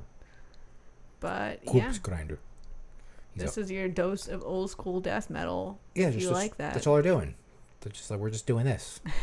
You don't have to innovate if you're gonna be. You could still be successful and not innovate shit. You don't have to innovate anything. I mean, I dislike all modern death metal. So. Oh well, yeah. Whatever. If you're gonna call it like whatever like deathcore is supposed to be. I don't like deathcore. Yeah, whatever that. I don't understand that genre really. This isn't modern anymore, but I don't like mellow death. Yeah. So something like this comes along. Yeah, basically music that's played. This is what I want to hear from death metal. Any death metal that's played on WSOU, like that really like just syncopated stuff, like dun dun dun dun dun dun dun, and it's tuned down to like a like that stuff. Yeah, no. Whatever that stuff is. Compared to that, this is tasteful. Yeah. Disembowel, tasteful. Old school death metal. Yeah, it's just all music today is Very just fucking terrible. respectful, true tradition. All like radio metal today is just fucking terrible. All of it is this radio death. And it isn't heavy. That's not the what we're worried about. It's over heavy. It's trying to be too heavy. A lot of the heavy music. I don't even know if it's not really death metal. It's nothing death metal about it. That kind of stuff. But it's just like super tuned down. Like it's like the strings are just like hanging off of the guitar, and it's all syncopation. It's all da da da da da da da. It's all rhythm. It's all rhythm slashes. There's no melodies. I sound like an old man. Like there's no melody. There's no chords. But even like Disembowel has kind of like some semblance of a melody. I mean, they've got that's kind of a melody. They've got riffs. They have some dirty ass riffs. Right, there's riffs. Right, and there's music today, whatever it's called. Comment down below if you could explain to me what is like that music they play on WSOU or just liquid metal, that garbage that they play. It's just rhythm slashes. Yeah, and there's no riffs. There's literally no riffs. There's just dun dun dun dun dun dun dun dun dun dun. I mean, it's not djent really because it's not like complicated. Isn't that the djent noise? It is, but djent tends to be kind of proggy. Yeah. You kind of have to be a nerd, a guitar nerd. I'm so glad we don't do content episodes where we'd have to actually look at djent someday. We should do djent. You should explore. They haven't been talking about djent that much on the metal internet these days. That kind of died down. That was kind of a thing maybe last year. People kind of stopped talking about it though. All right, let's end this. Okay, are we done with these? Are we done with these too many notes reviews? So how many of these bands had too many notes? None of them really. They didn't have too many notes this time. Nite had a few. A little bit too many, but not. There's worse. But generally, no. Yeah, there's worse. It's not. This was very tasteful. Not too many notes. So, not bad. Not bad, guys. Good reviews, guys. First albums from America. Even though USA, hey, USA, hooray! But yeah, there's some of them are from some stupid cities like Portland and Austin. I hate those places. I'm fine with those places. I don't like them. Clifton, New Jersey is my place. We should move to Portland. Oh no. We have friends. I don't care. It's nice. They could stay. No, it's not. It's not 90 degrees There's nothing there. nice about it. How about Montana? No. I prefer Montana. Okay. You don't. You lived in New Jersey your entire life. I You know know nothing better. and You as know I nothing what it's like to As I get nowhere. old, I'll get a pickup truck and live in Montana. I will live in Montana. Remember on The Hunt for Red October? The guy, he's like, I want to defect to America. And he's like, where do you... And Sean Connery's like, where do you want to live? And he's like, I think I want to live in Montana. These like Russian guys. They're talking about defecting. And then one guy wants to live in Montana. He's like, I will live in Montana. If you know what I'm talking about, comment down below. All three of you. Okay, so we have article. We want to do this one, right? We want to do this one, yeah. So, okay, what's going on here? Destruction releases short documentary on socially distanced Switzerland concerts. So these guys had an actual concert in these times in Switzerland, which they're how many episodes are doing? And they made a little documentary about it called Live Through Corona Times, and it talks about them playing a show at the Z7 Club in Pratteln, Switzerland. Back on July 4th. Oh, 4th of July. They were celebrating for us. And the crowd was just 300 people, which is apparently like 19% of the venue's capacity. Yes, that is not a lot of people for a show. And they took some other precautions, such as they had a contact tracing form for people to fill out when they got there. So they're prepared. And, they had some, stuff on the floor to mark out, 6 feet, at the bar and stuff like that. Here's some images from the show. I will say, if you look at those images from the show... It's very sparse. It's pretty sparse for a show, but they're definitely not far enough away from each other and they're not wearing masks. Proper social distancing. This person's wearing a mask, but they're not wearing... They're definitely too close to each other to be considered socially distanced. Yeah. And they said this was a socially distanced concert. They let enough people in there so that if they took up the entire floor, they would be socially distanced. But obviously, they're all up at the front of the stage. Yeah. Compared to a regular concert, obviously, they're not that packed in there. But, they're not, sweating on each other. But, if someone in there has the coronavirus, they probably all do. Yeah, they're all getting it, yeah. But it is worth noting that Switzerland's doing okay. And in particular, that town was fine. So... This is obviously not something that they're doing while in the peak. Yes, the weapon wasn't released on them. This is their recovery. Yeah. They're recovering. They're improving. So they're opening up, and they get to open up this much maybe someday for us. Switzerland hasn't pissed anyone off. So, well, that's not true actually. But Switzerland probably pisses off a lot of people. They're like a financial power, aren't they? Yeah.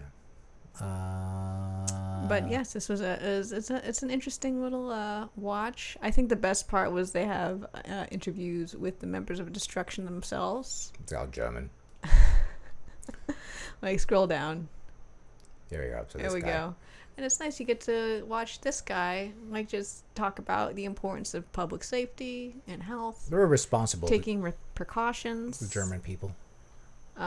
Yes, they're from an area of Germany not far from Switzerland, so this was kind of like they're playing a local show, basically.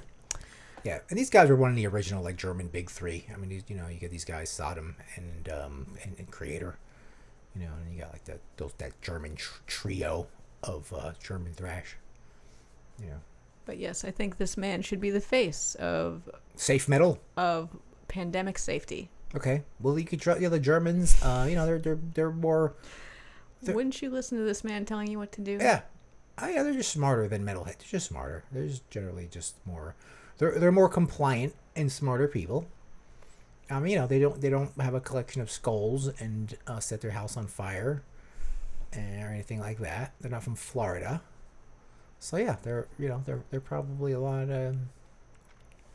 more better examples to have safe metal, if there ever be metal. Well, we can watch from a distance, and yeah, I'm okay. Yeah, you can watch this thing. Wish of course. them Godspeed. Yeah, I'm fine with being here, watching them, and throwing like shit talking them from the safety of my own home. I'm still, I don't know, like, say we did live in a country that was, handling things well.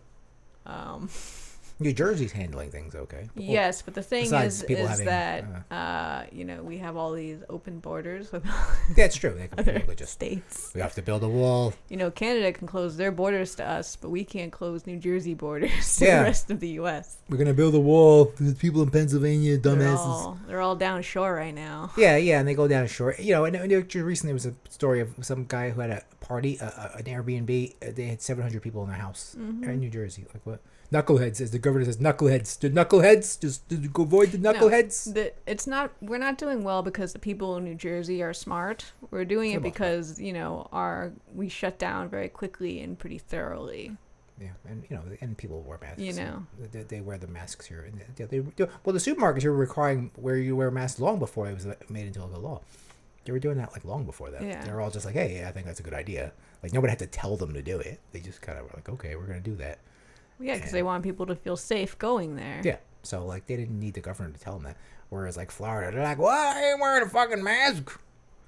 I don't get people. I don't know. I like wearing the mask. I will wear a mask right here, just because you look like a Cobra soldier from Cobra, or like a superhero or something, or some kind of villain.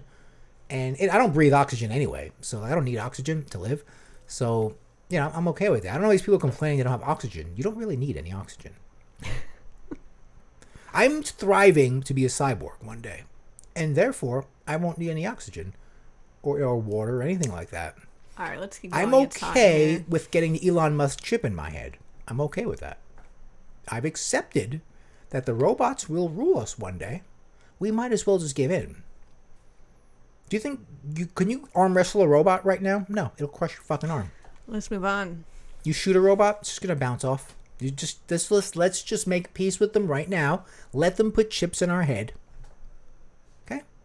Stop like worrying about like Alex Jones telling you not to do it. Just surrender and it won't hurt at all, as Freddie Mercury said. Okay? What do we got next? What's this? No, we're not gonna do this one. Oh no, I want to talk about that one. You like this one? Oh, this is hardcore? Yeah, this is a hardcore show.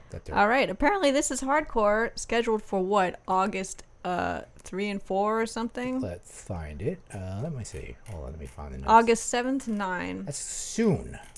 They recently posted on their Instagram that it's still happening. No lineup reported as yet. Okay, so no one's going to go to this. But the promoter, Booker, Joe Hardcore McKay, it's like... If his last name wasn't McKay, I bet he like... So Ian McKay, I would imagine. He's well, that's Ian McKay. Oh, that's true. It's McKay. It's not even spelled the same way. This is definitely McKay. Anyway, it's a very hardcore sounding name. My name is Joe. Yeah, I think we took it off the notes here. Doesn't matter. Nope, it's on there. So yeah, he says it's still on. Oh, there it is. And if you've ever seen any videos of the This Is Hardcore Fest, go look up the YouTube channel Hate56. So, but yes, this is not. There will be no social distancing, no respect paid to each other. This is the exact opposite. Yeah, he's not even trying of the kind of events. The promoter of this, and somebody called him out on it. Yeah, apparently he's already played a show with right his here. hardcore bands that was not socially distanced out in Pittsburgh. Yeah, people are just like, fuck this guy. Like, this guy is like might as well be from Florida or something, because this guy just doesn't give a fuck. But but like I said, there's no like who's gonna fucking do this, and I don't imagine they're gonna allow this in Philadelphia. Like, who's gonna allow they this? have restrictions on. You can't have an indoor event with more than 25, and that is an indoor event. Right, but this guy thinks he's gonna do it anyway. Yeah, I don't know. Like if he came out and said we're gonna have a live streaming event, and we would be like, great, awesome. But no, he's like, no, it's happening. Line up to be announced. Yeah, he doesn't give a fuck. So well, he's gonna get shut down, so it doesn't.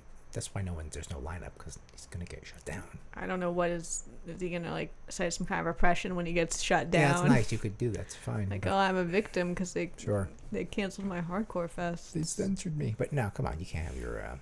No, you can't have it. And I think most bands are not going to go to this. Like, yeah, no one's. That's why they can't announce anything, because maybe he got two people to agree, like two shit ass bands. Yeah, two like bands in Florida or something, and they're just like, yeah, bro, let's do it. Fuck all this shit, we're doing it. But most bands are probably. But I feel like most hardcore people they do care about each other, and they're gonna be like, well, people will get sick. It's about unity, bro. That's what they used to tell us. Gotta watch out for each other. It's safety. Yeah, this is not going to. Gotta be it's just funny that this guy is completely oblivious, and I think everyone thinks he's an asshole. So. Well, they do now. I'd never heard of him before, although I'd heard of the festival. He's he's got just the hardcore shows. I'm Joe Hardcore. Just me. I invented it. Imagine yourself calling yourself that. Yeah, I have royalties on the word hardcore. So All right, don't go to this, everybody. I don't care how much of a fucking knucklehead, knuckleheads, Neanderthal you are that listens to brocore, and the governor would be like, in Philadelphia, these knuckleheads had a hardcore show, and you just feel like you just need to bro it out in the pit. Like, no, stay home. Yeah, forget it. Live to bro it out another day. Okay, it's not happening. Comment down below. It's not happening anyway, so don't go to Philadelphia. Yeah, comment down below what you think of this. If you stay home. If you go to this stupid ass show, watch a video on the Hate56 channel of the many sets he's taken at the past This Is Hardcore. Yeah, that's what he does. Throughout the years. He's got all those bands, all your favorite bands, and they're all very exciting and well shot videos. So we'll shout out him. Yeah, like available for free on YouTube.com. Aren't we so lucky that we get to stay home and watch these shows? A lot of them are putting them up for free. A lot of shows things that would normally you wouldn't be able to see on YouTube, because they want to make money. But now, that's an option for most people. So they might as well just promote, using YouTube, and they can still sell their merch. So that's just the way it's going to be, and that's fine with me. I'm okay. I'm getting old. I don't want to get sweat on and punched in the face. I love going to shows. Yeah, but when we can go, I'm definitely going. Yeah, maybe you'll stay home whenever that happens. But I'm tired of getting sweat on by people. Fucking people. Yeah, and then you get that guy, the fat guy with the beard, and he gets up front, he pushes everyone out of the way. He happened to me, not you. Well, it's harder for it to happen to me because but no. But I'm saying this guy pushes girls out of the way. He's like, I'm good up front, and and these girls yell at him. He'll be like, and I'm not like like white knighting or anything, but it's just like, who the fuck you think you are? Get there earlier. I didn't mind when he did it because it's like it was hate that guy. At least for that thing, like during that set, I was like, all right, I don't care if I get pushed out of the way right now. Well, we didn't. I didn't know I was right up front the whole time. He fucking pushed me out of the way. But he got taken out. He got removed. Yeah. Oh, did they take him out? I didn't even notice. Well, I got my spot back. Oh, I didn't know anyone moved them into a place like that. Because there was like plenty of assholes at the ABSU. No one was removing that guy. There was like serious fucking asshole at the ABSU show. No one was removing that guy. as far as that I guy know. was way worse than. Oh yeah, that the other yeah, guy. yeah, because when I started to tell the guy to stop, he just started hitting harder. He just started like, oh, no one's telling me to do that. So he just started like getting even more rowdy, and he was pissing everyone off. Everyone was like, dude, what the fuck is wrong with you? Oh, you know what's funny That's why I about hate that? Abath. About the fat bearded guy The at fat beard the guy, he's everywhere. at that Sacrifice Midnight show is because when he did that to me, he pulled me by the shoulder back. Yeah. So then, right as Midnight was going on stage, there's a hand on my shoulder. I'm like, I'm gonna fucking destroy whoever this Punch him in the is. fucking face. I was like, I'm gonna elbow you in the fucking Yeah. face, and it was Athnar. He's like, hey, it's like, oh shit. Imagine you hit him in the face. He was coming up. Oh shit, you to broke my nose. To go on the stage that way, because there's not a lot of like. No, you have to go through the crowd. Yeah, you have to go through the crowd. It's one of those places where you don't get to be a rock star. You got to go through the So crowd. I almost, put a kind of a bad start to the Midnight It's show. like, dude, fuck. Oh shit. Sorry. It's okay. I saw who it was. Yeah. So he goes, always look before you. Always look before Throw an you elbow. throw an elbow. Yeah. Lesson. Yeah, because obviously when you're like a small girl, you got to worry about people just pushing you out of the way because people do it all the time. So yeah, pro tip. Well, Athnar was gentle. He wasn't like Yeah, trying he wasn't like trying to pull me, like throw me off the stage. He was just like, all right, I'm getting on the stage. Okay, so. All right, yeah. So don't assault the performers. Okay, so anyway, so yeah, there's that. That's a bad idea. What's this? What the fuck is with this guy, Micheal Graves? All right, on to asshole news. This guy's still around. Micheal.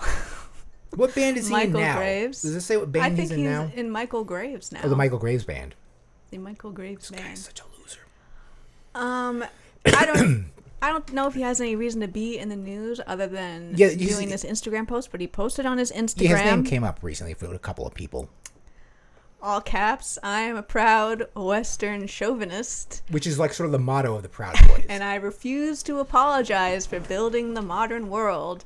And there he is, flashing the OK symbol. Yeah, he's doing it. He's unapologetically. He's showing his power level. It's usually like kind of like a hidden thing with these people. He's whistling all the dog whistles. No, he's got the loudspeaker. And all the regular whistles. Yeah, he's got a loudspeaker. No, he's got like the Blues Brothers loudspeaker, It's like, attention everyone, we're having a show. Like, we fucking hate Jews. That's true. No, he's doing that. His hashtags here are Proud Boys. Okay. America. Yeah, Infowars. Infowars, I got the papers right here. Trump 2020. You think? Masculinity. Monster Dad. You the and dad? Real Men. Micheal Graves, Real Man. Someone had kids with this guy? Okay, so maybe Alex Jones should have him on. I wish I could still watch Alex Jones. I don't know where you just have to pay for it. I guess it's a paywall. You may not pay for that. I know. I don't want to pay for it. I want to see it for free. Sometimes people like pirate it on YouTube, but it usually gets taken down. But I'm like, oh shit, an Alex Jones episode. What's he up to? But I got the papers right here. I got Micheal Graves here. He is a singer of the Misfits. No, that was over 20 years ago. Whatever. But did I tell you I saw this guy once? It was probably like 2013. Yeah, it's probably. I was at a horror convention. What's it called? The Chiller Horror Convention? I guess that happens like every year. Twice a year, maybe. Yeah, it's called Chiller, right? The Chiller Horror Convention, which is just an overpriced bullshit thing for fucking nerds that need to be put in garbage cans. But I heard, I went because Keith Emerson, before he tragically took his own life, was there. And he was going to be performing, and so the night before he was performing, so I saw him, and I ran up to him at the bar. I'm like, Keith Emerson. And he's like, yeah. He's like, boy. He's just like, oh yes. And I'm like, you're Keith Emerson. He's just like, yes. And he thought I was going to ask him for like a free autograph, which he was probably expecting me because obviously he needs money. So I think he was kind of trying to avoid me. Who did we meet at Psycho? We saw a couple of you there. But we saw we saw Arthur Brown. Arthur Brown. Yeah, he's very. You were very excited to meet Arthur Brown. Yeah, but he was like, Were you this excited to meet Arthur Keith Brown? Emerson? Wasn't there to be a grifter though. He was like there to. Yeah, absolutely. Just because I saw like a level of joy on your face when you met Arthur Brown that I'd never seen before. Arthur Brown. And we saw him earlier because I'm like, I saw Arthur Brown walk by, and you were like, no, you didn't. And I was like, he had plants on his head. No, I said I think that was Arthur Brown. There was a guy that walked by with plants on his head. And you didn't notice. But I appreciate you revising the story. Yeah, that's how it went. No, I saw him and I was like, I told you. Well, maybe you told me and I was like, that was Arthur Brown. But did you know it was Arthur Brown? I was like, was that Arthur Brown carrying those boots and a plant? I was like, and I was like, yeah, that was probably Arthur Brown.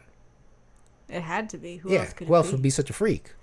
Anyway, but Arthur Brown was very nice. So you must have been very excited to meet Keith Emerson. Yeah. So Keith Emerson was obviously doing like the I'm a loser, and this is sad because he killed himself because of stuff like this, because of how society treated him, being a prog rock nerd. I think just got no respect.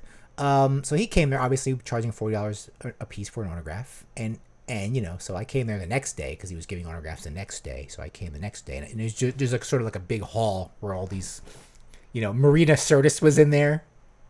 Is that the Star Trek lady? Yes. Okay. She was there, like kind of just like meh, and there's a couple of people in there. Star Trek nerds would love to meet her. I think no one cared. Yeah, she's probably cooler now because she was in like that Picard thing, right? I don't know. As Riker's wife. Haven't seen Riker, he sits in chair. Can I do that? No, I can't climb over this chair. Don't get up. I will fall on my ass.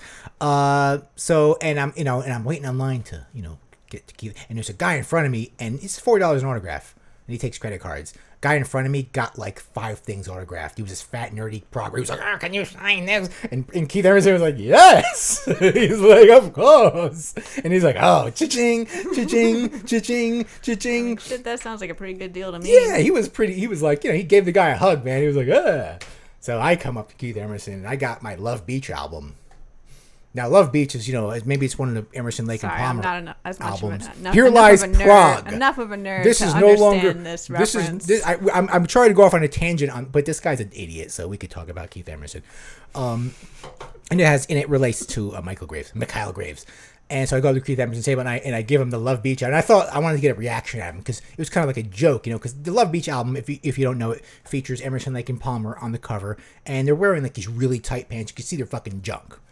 And it wasn't like ironic. They're like, "Hey, we're sexy guys on the beach. We're a prog rock, we're a prog rock outfit." Actually, I miss those days. They were kind of rock stars though. Like they weren't like when guys could just be sexy. Yeah, and I think those guys got that was valued. Yeah. And I think they got a lot of tail. Ironic. For like a prog rock band, I think those guys got a lot of fucking ass. Like, because they were like real fucking rock stars. They weren't like nerd. They weren't like Genesis nerd. They were like, yeah, we fucking do tons of drugs. There's something to say for like people who are really talented, Yeah. like really good. But they knew how to party though. Like they fucking knew how to party. Yeah. Like those guys. They weren't nerds. So, so I showed him, I'm like, "Hey," and he, he's like, I was I wanted to get like a rise out of him, but he was kind of just like, yeah, he didn't give a fuck. And he was like, "Oh yeah," and so I gave him his $40, and he signed it. And he signed it the Bee Gees. I still have the record. And he put the Bee Gees on it. He thought it was funny, so he got his Sharpie and he wrote the Bee Gees on it. Yeah, that's a pretty good story. And just feeling him, he felt like you could tell, you can feel the sadness in him. Like he's like, "Yeah, this is what I gotta do," And he had his wife with him. She was like this kind of mail order bride, kind of Asian chick. Maybe she wasn't a mail order bride. Maybe don't be offensive. I know she was just like, well, mail order brides could be from Russia too, But she was kind of like foreign. But she was like, she kind of had to do all this stuff, do all of his sort of like management stuff. But I don't know. She was like, anyway, she was one of those chicks.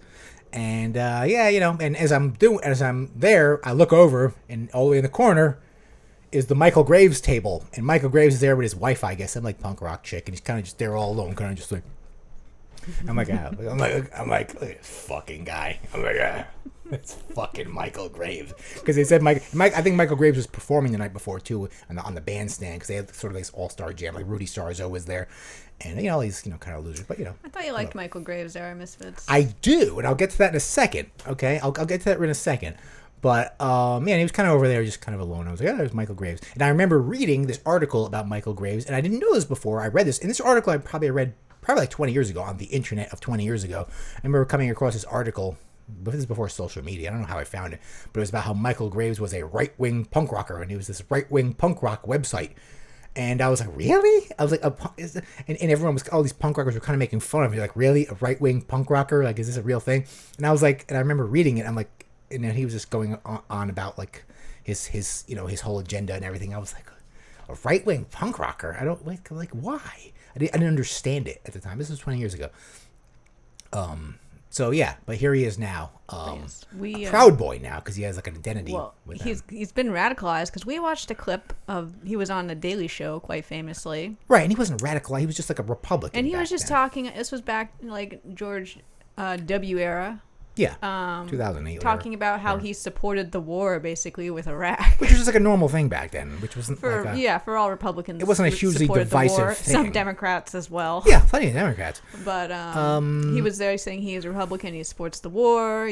Go America, basically. Yeah, which wasn't shocking or funny. divisive back then. It was like, yeah, that guy supports the war. You wouldn't see that and think he was radical. If anything, No. they were making the point that like, as a punk, he should be radical, like more like radical left. But like, he was just like, oh, I'm just a conservative. Like, yeah, and it wasn't anything, like, oh, I'm just a normal guy. And you thought it was a joke because it was on the, it was on Stephen. It was pretty funny.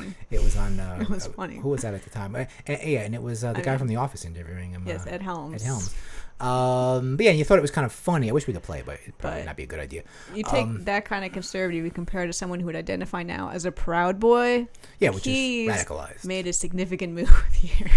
Yeah, I think they found their identity because that wasn't good enough for them. And they realized that it wasn't working. That wasn't effective. Just being a regular, like, conservative. Well, I don't think all conservatives are Proud Boys now. No, like the older guys. Obviously, the boomery guys don't really understand the whole, like, because obviously this Proud Boy thing is more of like a younger man's game.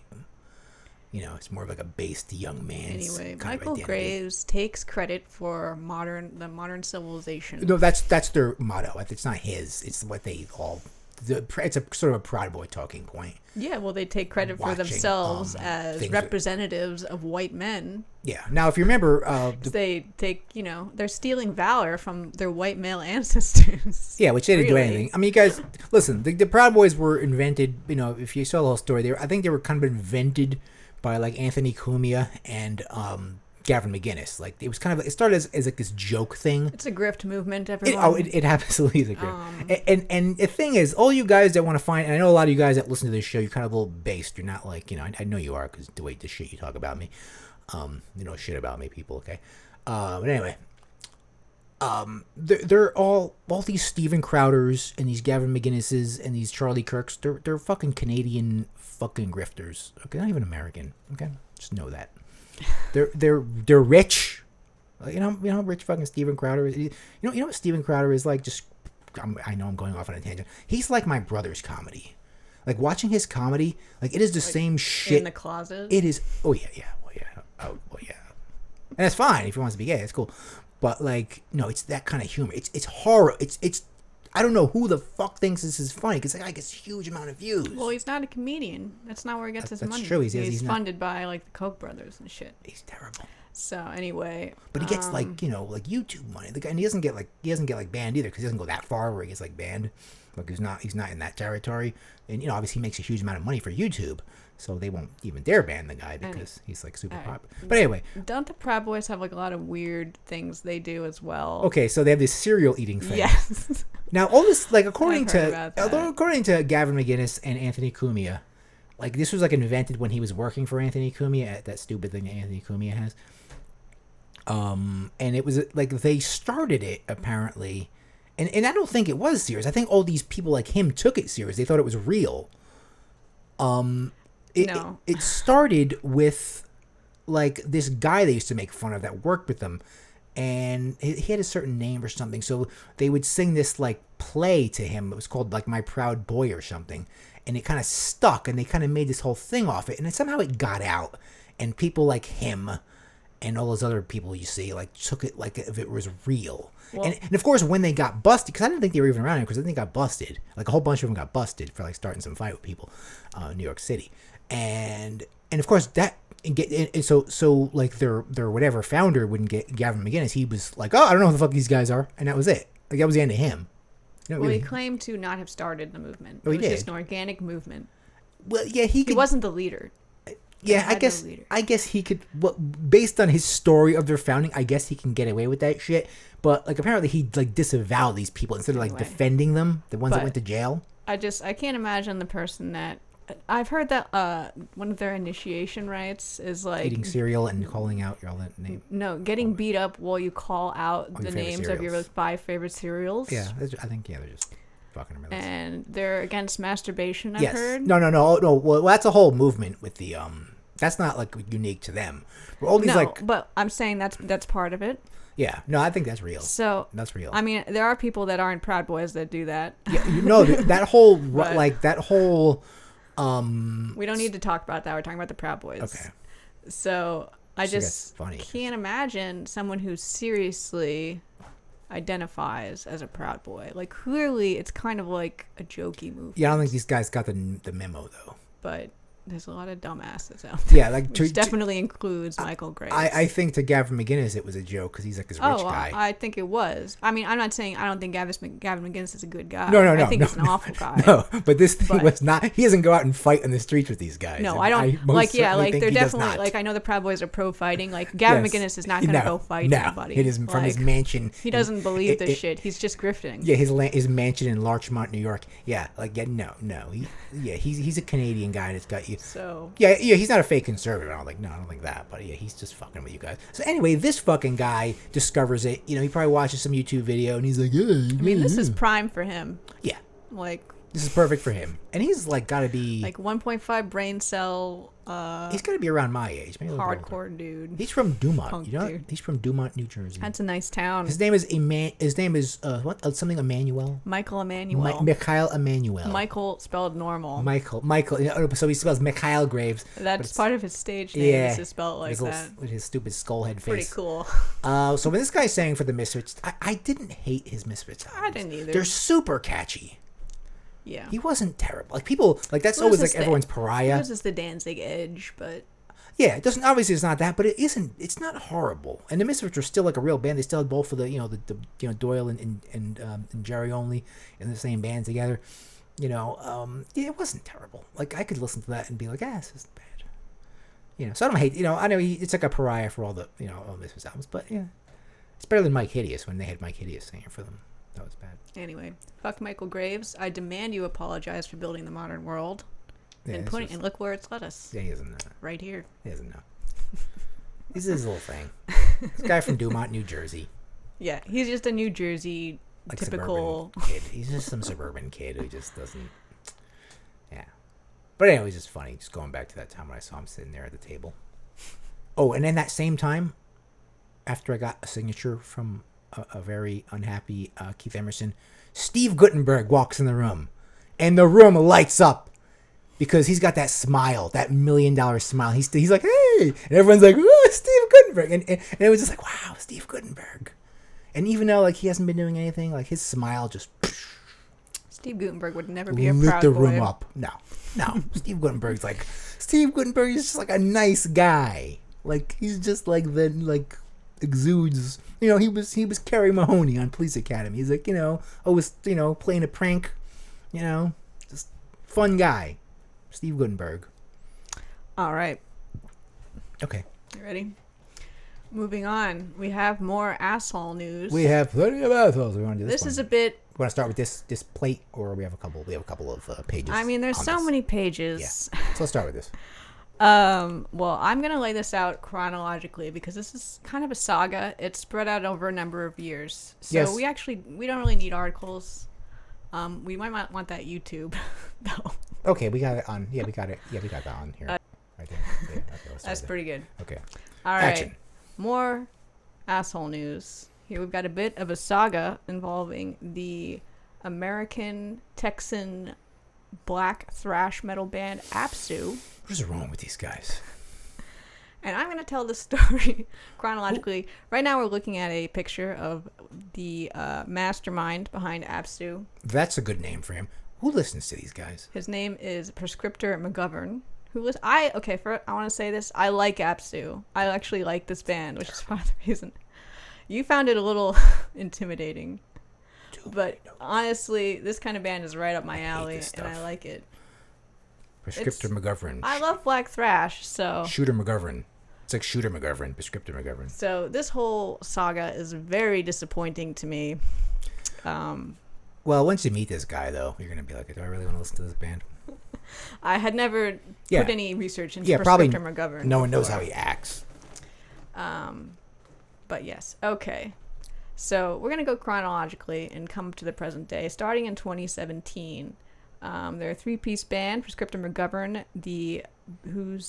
he's not playing drums right here, but he's the drummer vocalist. So he does what he's doing here. He gets someone else to fill in on power drums. trio. He's like Phil Collins, basically. Right. Sometimes Phil Collins would play and sing, but then sometimes Phil Collins would want to be out front. So this guy's sort of like this really cringy black metal kind of Phil Collins. He's very cringy. We Yeah, watched a few we'll get into that in a second. interviews with him. He's quite okay. Yeah, he's All right. he's something. The bass player is Zezu, Izizu. the gentleman on the right here, and the guitar player who went by Viskrom. I'm not sure how you pronounce that. On Crom. the left over there. That's like Crom from Conan. Crom, if you don't have to help me, then the hell with you. Anyway, during their 2017 tour, guitarist Viskrom came out to the rest of the band as transgender, saying, we don't need to change my name. Nothing will change much at all, but you should know. And promptly upon the tour being over, Prescriptor McGovern here fires her. Did it in a text. We could show that to you. I think there was a combination of texts and phone calls. I think we closed everything. No, we have it here. I'm not going to close this stuff. We need to get it. Okay. Right here. Right, so here we go. Oh. Basically saying you fired yourself when you made the decision. Well, we can read the text. Very not woke things he's saying. Very ill-informed. It was documented. So let's do the now. Oh my God. Now I've watched Shooter McGovern here. His voice. I'm gonna try to do his voice because he's got that kind of voice with that kind of nerdy kid that comes up to you and just kind of tells you about like the latest H.P. Lovecraft book that he read, or a passage from unprompted from the Book of Lies from Aleister Crowley, or finding the smallest reason to bring it up. Yeah, and he's got to be as cavalt as possible, like at all times. You want to punch him in the face. You want to put him in a garbage can. Anyway, so friend, I have to ask thee your decision. This is how he texts. No, it's accurate. Yeah. So either way, after philosophically weighing out keeping you or terminating you, kills the band. Just unbelievable. He has to like space. Just like William Shatner. Just unbelievable. Did you? This line's my favorite. Did you ever fucking think about my legacy? Who fucking talks like that? All right, let's go back to the picture of him. Yeah. Okay. Well, this one. Yeah. Here. His legacy. My legacy. Did you ever think about my Imagine if I told you that. Would you ever think about my legacy? You say that to me every day. Do you even care about my legacy? I'm going to just say it to people from now on. If they're like, I disagree with you, I'm like, do you even care about my legacy? You are very selfish. So, saying shit like that in a very ridiculous way, those are texts, he obviously didn't think would come out. So that's how he just texts people. They always come out. That's how he texts. That's how he converses normally with people. Can you imagine being in a band with this guy? Imagine being in a tour bus with him. Like you're just sitting there trying, you're smoking a joint.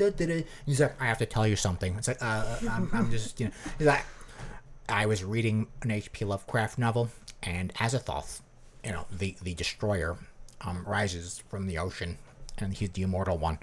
And it's very much like that passage from the Book of Lies I read from the Thelemic religion of Aleister Crowley. Okay. And it's like, okay, I just want to, okay. I'm just watching fucking the show right now. All right. And apparently he also said things to Melissa like, there's no place for a woman in APSU. There's no place for a woman in APSU. I'm just going to say this now. Just like looking at that band, he didn't say it right there. Okay. I think he wants to be his friend, though. I think a woman could be in that band. You will always be my friend.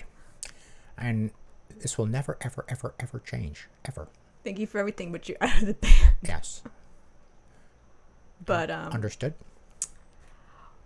McGovern, a.k.a. Russ. Shooter McGovern. Went on to, or no, at this point, Melissa said, okay, I'm out of the band. I do not give you permission to use my playing and my songs. The riffs that I wrote. I think she had written songs. Right, contributions to the album. That, you're not allowed to use because they were working on an album. Fair. So, since you're going to kick me out of the band because you can't use my shit. A piece of trash. Usually when I got kicked out of it, they would just stop using my stuff because I guess it wasn't really good. They were kind of what you do. They were just kind of like, they just felt sorry for me. Maybe that's why they were playing my stuff. Like that last band I was in, maybe they were just kind of just feeling for sorry for me. But once I was gone, they were like, God, thank God I don't play that song anymore. Anyway, but Russ McGovern here definitely wanted those songs. And his reaction to her saying you can't have them was like, why? Why not? They're like, but. I But can't have the shit you wrote. It's my legacy. I don't understand. I've claimed it. You wrote it for APSU. At that point, You're very much... alchemically it becomes mine. You know what you're like? You remind me of the story of Nyarlathotep. Okay? This is an H.P. Lovecraft short story about this terror unleashed upon the earth in the form of Nyarlathotep. All right. I'm probably not pronouncing that right, but you know what that is. So, the hint of this, which I didn't catch on at all, October 2018, Melissa didn't come out publicly until then, and it was inspired by like political stuff. There was some legislation coming through that was going to make it harder, like basically make it so you couldn't legally recognize trans people at all. So she came out at that time, didn't talk about APSU at all, and someone who was in like a Facebook group with her like screenshotted something she'd said in that group and put it on Twitter, which basically was like the worst, transphobic thing that ever happened to me was like I kicked out of my band. So like someone else actually outed this all. That wasn't her. She wasn't even gonna like talk about this. And she probably would have eventually today. Shooter McGovern probably was gonna talk about it. But that's when it first came up. And Melissa didn't really comment much more. She acknowledged that happened and didn't deny it, but she didn't like make a further comment on it. And McGovern, of course, didn't say anything. So, yes. But anything right else? Around that time, their label, Candlelight Spine Farm, started contacting Melissa to get her to okay the releasing of the album. And McGovern was apparently trying to get them to not contact her, saying she had quit and that they didn't need her permission, but legally they do. With the way APSU was formed legally at that point, they needed her permission to release the album. Right. So the label was trying to do their due diligence and saying, what can we do to get you to do this? And here's another funny thing about the legacy was Melissa said, I will sign off if you put the trans symbol on the album cover to be part of your legacy. No, but I was reading, didn't they ask her to rejoin the band? No. In humility? No, they did not ask her to rejoin, and I don't think she would have anyway. Well, yeah, obviously not. But, she even said, she was saying, look, you can't use the songs I wrote. For the stuff I've already recorded, you can get some other guy they knew to re-record it. And he was like, no, you're a much better guitar player. It's like, well, maybe you shouldn't have fucking kicked her out of the band. Is she one of those kind of guitar players that just, needs to be a drummer that should be turned to be? No, I don't think so. She's actually in a heavy metal band right now. Okay, so that's pretty cool. She's not like a guitar masturbator, is she? I mean, I have to admit, of the APSU I've listened to, she's not the original guitar player. I think the APSU I listened to was Earl before her. He's gone through many. He's driven many guitar players. Also note, he's not the founding. McGovern isn't the founding member of APSU either, really? But he kind of took over. It was one of those somehow guys. Yeah. Just took over the band. Originally, he was just the drummer. Yeah, he's kind of like. And then became the lyric writer and the vocalist, and then he just kind of took over the whole thing. And there's he's very manipulative. No other founding member. Yeah, he's kind of like Adolf Hitler. He's kind of very manipulative. So clearly, a lot going on with this guy. Kind of a gem. He kind of just forces his way in and just he just hypnotizes you with his powers, with his legacy. Anyway, after Melissa's final offer of her deal to sign off, obviously he didn't go for that. So he announced at that point, January 2020, APSU was broken up. APSU has broken up. APSU is gone. Yeah, but however, we're going to make a new band. Well, no, he didn't. And for months after this, it was, whatever. It's gone. APSU fans are sad or whatever. Should I read this? Is this him? No, this is not the interesting part. Oh no, he wrote a poem though. He wrote a poem. He did not acknowledge any of the stuff going on with Melissa, which was clearly why he had to dissolve the band. Now, looking back on it now, with the knowledge now. So who did he write this poem to? Did he write this to Melissa? We don't know. Okay. You can interpret it. This is how. Okay, let's read it. Let's read it real quick. After meager deliberation and zero remorse, I have decided to dissolve. I wrote a poem about the dissolution of my band, ABSU, after 3 decades of existence. These guys are around for 3 decades. This guy is also pretty old. How did someone put up with these guys? He's not a young, dumb guy. He's an old cringy piece of shit. Weirdo. Collectively and universally, this is how this guy communicates. I know guys like this. They're autistic. They're called autistic people. Okay. And that's not making fun of autistic people. This guy just needs, to be put on the spectrum, and I know people that can help him. So, this decision is finite due to the insoluble circumstances which have led to the ultimate result No amount of time, exertion, formula, or fashion can alter my verdict. You just you just had to say, I broke up the band and that's my final decision. I'm sorry, everyone. Translated into that. But no, he has to like write everything in like an H.P. Lovecraft novel. Listen, he has a legacy. Oh yes, I forgot about. I'm sorry, I He's forgot about your be legacy. on brand at all times. Yes, okay, so you have to be in character. No, I don't think there is a character. I think this is just him. Okay, refusing to further comment on the subject, I leave thee. He doesn't say you. He says thee. We even saw that he put it in a text. This is an official statement. That's right. He puts talks this in casual text as well. He speaks in Middle English or something, or Middle Modern English kind of combination. What does that Roman numeral mean? Is that just like a That's a 7. Right. So why is that like an out? Why did he need to put that? It's a symbol. Oh, so that's not like It's a secret. It's not like that's not like figure. See, Right. figure You 7. better be careful there, unless you inadvertently cast a spell. Oh yeah, okay. You gotta. Well, the way I read it, maybe for it's like neck to harada. So for there are bitter words of chaos held immobile under the ground, and the sovereigns who personify them reign over opacities and beyond. Is that like something from like the Book of Law or something, or the Book of Lies? 2. Beseech these all-begetters in darkness, outside the circles of time. In chaos, sleight of hand, the deep will respond. 6. Never blow out the eastern candle. Prescriptor. Don't fucking blow out that candle. You wrote these passages yourself. He probably lifted them. I feel like he's quoting like Aleister Crowley or some something. text, scripture.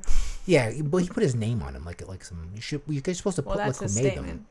All right. It's his So legacy. as far as we knew, in January 2020, Prescriptor had conceded, broken up his band, wasn't fighting anymore. But July, current times, 2020, we Meanwhile. announced that though APSU has dissolved, Prescriptor, along with bass player Azazu and some other guitar player they picked up somewhere, are reforming as Prescriptor McGovern's APSU. Shooter McGovern's APSU. Now that's It's, APSU with a P. Go to the APSU. Blabbermouth article. APSU. Former APSU drummer and vocalist launches Prescriptor McGovern's APSU. APSU. Now, what's the difference? What is an APSU as opposed to an ABSU? I know this guy is very particular No, you think? about the spelling of the band's Imagine name. trying to learn a song from this guy. He's They like showing you riffs. Released a number of albums as APSU that seemed to be self-titled, but with the band's name spelled a little bit different. Yeah, with a P instead of a B. Well, before it was an APSU with a Z. Oh, it's got a little symbol. This one, yeah, it's got a symbol on the U. What is that and symbol a P. called? What is that symbol called? So, I think ABSU with the Z which was an album, was like the Sumerian spelling. Oh, that's Sumerian, but now it's Mesopotamian. So, Mesopotamian. I don't know what APSU is, but Mesopotamian. I'm sure it's highly meaningful. Yeah. But yeah, they announced they're reforming with a forthcoming album, reforming without Melissa, of course, on Agonia Records' new record label. Who signed these guys? Agonia Records. Why would they put themselves through that? They might not know. Like, if you look on this Blabbermouth article, Yeah, I guess it's not a big deal for them. There's no mention. And someone buys these albums. Like, now that we've pieced all these articles coming out after together, we can see like this dissolution happened because he kicked out a member of the band that he needed to legally be there, and the reason he kicked that member out was because she was trans. Yes, they didn't like it. So unless you piece this all together, you might not know, because McGovern's certainly not going to tell you was that. a threat to his legacy. Yes, and when someone's a it's threat very to your important. legacy, you have to take action. But I thought it was interesting. It said this album is going to feature the likes of Ross Friedman, Ross the Boss, Ross Friedman? Why would Ross Friedman have anything to do with these guys? Jeff Becerra, Possessed. I am disappointed. Jeff Becerra. I'm sure he's not aware. And Rune Erickson, Aura Noir and Ultimas, which is pretty big, a big deal These to guys be on are all APSU. old men. Well, yes, So they don't really, they don't know what's going on. Yeah, they're like... I'm just saying, like, there's a bunch of other guests on it too. Like, why is there all these guests on this album? How'd this guy get Ross the Boss?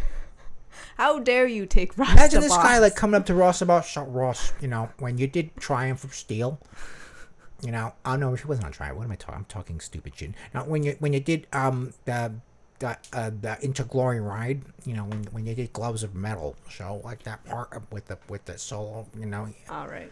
Ross was like, yeah, whatever, man. You know, like play some softball, man. I got a batting cages in Queens. You know. All right. Now this is a funny quote where he waxes about the reforming of this band. Waxing. If you'd like Poetic.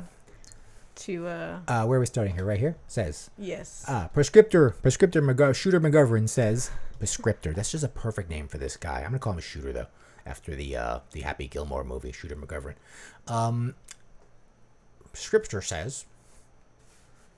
I want people to know that I disbanded APSU to form Prescriptor. It's specifically kind of like, you know, Jack Russell's What Great Way. It's Prescriptor McGovern's APSU. With underpinning intention, despite the inclusion of my name as a memorial bearing. Who uses these words? Autistic people. That's who do. To pay tribute to the former sanctuary. What does that mean?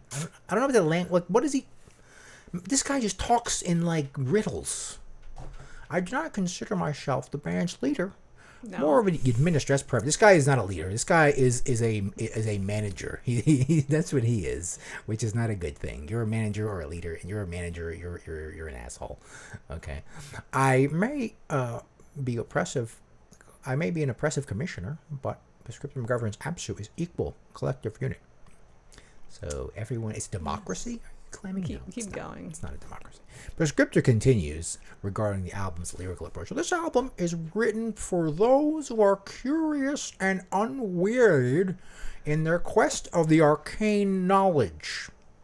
He's following like I have with a vast extension of detriment, time and space, the old gods. Collected knowledge deemed in regard of my subject theories of mythological occult metal. That's his official description of what their band makes is mythological occult metal. You know, from the Thelemic Magic, so he's referring to Aleister Crowley and the Zos Vel Thanatos, which I don't know what that is. I'm not familiar with that occult, that tome of occultism. Formula to fractal ontology, and obviously this guy, you know, he's very Near East mythology. Switched on in the esotericism. I'm sure he's got some really weird books. This guy he has many books on death. Like some like old tomes, like he's first got original edition print of Book of Lies, and you know. Okay. All right. So when he made this announcement. Like this is when Melissa started to come out. One more thing. You think like you'd find it like interesting to talk about like occultism with this guy if you want, but it would just turn out to be really annoying. Like say, hey, tell me about like, you know, the Thelemic religion. Well, you wouldn't be able to tell him anything. Yeah, exactly. He would lecture he'd be like, to you. He'd be like, you don't know that? Well, let me explain. But like, say you had any degree of knowledge. Yeah, he wouldn't like, listen to you. And you tried to have a conversation. No, with he would him, just talk. Like he wouldn't let you tell him. Yeah, he would just talk. He wouldn't. You could tell. Yeah, absolutely. He's that guy. All right, so when this came out, Melissa, who, you know, had some issues with them trying to publish her music behind her back, got a little concerned that this was about to happen again. Like, she doesn't know if they're using anything of hers. It's on a totally new record label, new band name. So she was like, she decided to just come out with her story at this point. And released all those texts, told everyone exactly what happened, because before this it was just kind of like a rumor, really, where someone else, not even her, had shared a screenshot on Twitter of her saying something. And now it's her confirming that this all happened, showing all the dirty texts, the receipts, and hoping that she doesn't get her riffs taken. Right, so he still wants those riffs. For his legacy. We don't know, but he may very well have written all new material. I listened to this. This is like, I guess. I watched that. It's totally useless. It's garbage. Yeah, well, it's the ABSU logo changing to APSU. Oh, that's what they did. Okay, because I was thought it was some kind of intro to a song. I was like, it's totally useless. Yeah, it's completely. It's not, they're not I looked at it too. He's the kind of guy who's not going to give you a sample of anything. He's like, you're going to have to pay for it. All right. Gunshots. Don't worry. So are we done with this guy? Are we done with this? So, I just wanted to make a conclusion again. Like, I wouldn't necessarily be opposed to a complete cringe lord, like Aleister Crowley worshipping doofus, like fronting a black thrash metal band. What is that? Just lighting off fireworks. So, like, and Antifa. I honestly like the music, and it's very disappointing to me to see this. I have no idea, like how can you be so into all this, like, mythological shit and, like, exploring the arcane and all this esoteric. Very easily. And, like, you would think you would be open to, you know, these people kinda... doing weird shit with their bodies. No, you ever met one of these guys? Obviously not. Yeah, no, this is them. He's right on target. But it's like, and yet you're such a traditionalist when it comes to gender. Like, anyone who takes it this seriously, he's right on target. And like, you look at that picture of them on stage, like, it's not like they're a nu metal band dressed in cargo shorts. like a trans woman's not even gonna look up out of place up there. Like, they wouldn't be able to tell if they're all. You wouldn't be able to tell necessarily. Yeah, if you guys are all about, like your you're all kind of feminine anyway. Like, isn't there a lot of like? Yeah, you wear makeup isn't too. All this like chaos magic like celebrate the feminine too as well? Like, yeah, it's all about. That's like, it just seems like this huge cognitive dissonance. Listen, Aleister Crowley had sex with a lot of men and animals. Exactly. So. Like, you think like if you're gonna be into this shit, you have to be open minded. And like when it like being transgender, like, oh, that's kind of magical, you know? Like, yeah, you'd be like a special like wizard. You're rejecting your physical reality and pursuing like your higher being. Like, they are from Texas. He is from Texas, which is weird. When you told me they were from Texas, I'm like, these guys are from Texas. I mean, you can kind of see it. Like, he grew up like in the middle of nowhere, or he might be from outside Dallas. I'm not sure where exactly he's from. I think the band's based outside Dallas. Yeah. You could see like he stay in his basement just reading weird books, not talking to people. I have many books on death. That's clearly how he formed. But I don't know. It's such a shame. I think like I like this band. I think it would be pretty cool if they had. I don't like them. They should just break up and. They had a trans they woman should just guitarist. Like, they would be the shit. Honestly, like all like the young metal people would be on this band so hard if like. Now they should just not play. If they kept her as the guitarist, like, yeah, because this kind of music is kind of in, Yeah, this is definitely kind of on the forefront of like that sort of hipstery kind of metal, which I don't like. So yeah, he's really just. I don't like bands like this. I don't like. These are kind of like these hot bands. Like they're kind of like. This is a really old band though. Yeah. I've never been familiar with them. So. Like I don't like. Yeah, they just. I see something like that. I'm like, yeah, I'll pass. Like anything. But yeah, before this, like I kind of like I knew their old stuff. I had this vague. I kind of remembered. I thought that they got canceled, but I couldn't remember it was for this. Yeah. But now it's all like hard confirmed and out there, and it's just like fuck. All right, let's move on. Fuck this. Fuck this guy. So you remember that that when Lars Ulrich replaced his snare drum with a bell, he was like ba-bung! On the Saint Anger album. Yeah. So this just explains why very quickly. So this interview with the producer Bob Rock. Bob Rock, we all remember Bob Rock. People were kind of astounded when Bob Rock produced the Black Album because he was the kind of guy that did like Bon Jovi and stuff like that. But basically, he made Metallica sound like a top 40 band. He made them. He it's the ultimate example of just distorted pop music. Like the guy from Blood Incantation says, it's a perfect example of that. It's an ultimate example of that. But anyway, so what do we got here? So they asked him about the snare sound, and he described how it happened. He said they went to their practice space in Oakland, where they had originally, rehearsed with Cliff back in the day. And I guess Lars was just very fixated on recapturing that experience. He does that. And as part of that, recapturing exactly his memory of the sound. He found a bell, and he replaced his snare. And from that point on, it was like, ding, boom, so boom. Bob Rock says Lars just kept staring at the drums. Ew, like, what's that drum? Finally, he sat behind and said, just give me a snare drum. And I had bought a Plexi Ludwig snare because I wanted to try it. And he put it on the drum kit, and he said, that's the sound. Lars is just... And Bob Rock said, what? This is at its point where, like, Lars was collecting, like, $1 million, like, garbage art. Like, if you watch the some kind of monster documentary, Lars is fixated on this, like, completely just garbage art. It's just, like, literally a guy smearing paint on a thing, and it's like, that's $1 million. And Lars is like, isn't it beautiful? Like, Lars was in that realm of his life. Maybe he still is, who knows? But I think that kind of decision and that kind of way of life can coincide with such a snare sound. Well, they loss definitely of touch with reality. Reached the point in their career where, you know. Yeah, loss of touch. If you watch, that's a good documentary. You should watch that because this is about a band completely out of touch with reality. Like, no one's going to tell them they're wrong. Yes, no one's telling them they're wrong. And they think because they're so successful, I have a vision. The things they think are good. Yeah, and they're telling Kirk he can't solo anymore, which was a good thing, actually. You know, because Kirk at that point was his foot was just attached to the wah wah pedal. It was just like wow, all the solos were just like wow wow. It's like I can understand them being like, yeah, It's enough. Yeah, can you not do that anymore? It's enough. But honestly, to be honest though, this was Lars's. Ironically, I know everyone hates this is the pariah of all Metallica albums, Saint Anger. I mean, yeah, the songs were garbage, of course. The lyrics were complete garbage. But his drumming, despite the bell drum sound, I think was the most dynamic it's ever been. It was unpredictable and dynamic, and I thought it was good. I'm gonna be honest. I've never listened to Saint Anger. Listen to it. It's hard. It's a musical equivalent of Battlefield My time Earth. is valuable. Yeah, it's not a long album.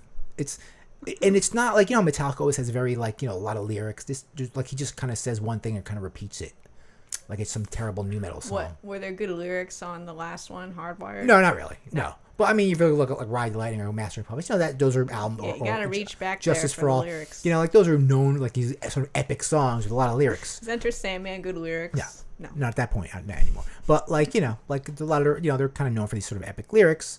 You know, that like a lot of like young metalheads, including myself when I was young, because you'd really like, oh my God, Fade to Black, that's me, man. You know, like you could kind of just relate to that, like that's my life. You know, I think I'm gonna kill myself now. You know, so yeah, like things like that. So, but you know, but his drumming was very dynamic, and like, and no one agrees with me, and no one will ever agree with me, and I'll get heat from that. Comment down below if you hate it. But yeah, tell me what you think about Lars's drum, not the bell snare, but just drums in general. Like they were just like Justice for All obviously has that particular sound, but it's a very predictable, like very mathematical drums on that. Like Saint Anger was very loose and very just dynamic. It just felt very free and organic to me. I don't know. You know, so I bought like $1 million painting. It's beautiful. But Bob Rock concludes saying, so I'm okay with the flack I've taken because it's, I guess, technically his fault that he gave him the snare. Yeah. He says, it's a fucking snare drum sound. Give it a break. Yeah. It says, yeah, he's right. You know, whatever. No one listens to the album. Oh, why did I get there? Did you know that, you know, Gene Hoglan was a band called Dark Angel? We covered them on the thrash episode. Actually, they were sort of a later era San Francisco thrash band. That's where Gene Hoglan kind of got his start. You know, and he would move on to like, you know, he'd move on to Death after that, and eventually Testament. But anyway, you know, Gene Hoglan is known as one of those like, you know, like amazing drummers in the San Francisco Bay Area thrash scene. You know, he's like that drummer you want for your band. You know, but some people are saying that, I never knew this before. That the Metallica song "One," that famous blast, that double bass blast for the at the end. For the bridge. I think it's called a bridge. Yeah. Is it the bridge? After the verse and the chorus, usually a bridge is between. Maybe it's a coda. Yeah. Well, it could be a bridge though. Anyway, it doesn't matter. So you know that darkness imprison me, and that really struck a nerve with me when I was a kid. I was like, whoa, that's so. I never heard anything like that before. Double bass drum like that. Well, you would have heard it. But yeah, in 1986, Death Angel came out with the song from their Darkness Descends album, which you know, I think a song is Darkness Descends. Yeah, and it's a song. And in the intro, and by the way, mind you, the song, like many thrash, just proggy thrash songs back then, it has like a 2-minute intro without words, which Darkness Descends. Yeah, that song, yes, the lyrics don't, think so. The words don't start until like 2 minutes in. Yeah, but the thing is that it goes in with that da-da-da-da, like very goes, quickly. Yeah, but and is there anything to be alarmed? No, come on, give me a break.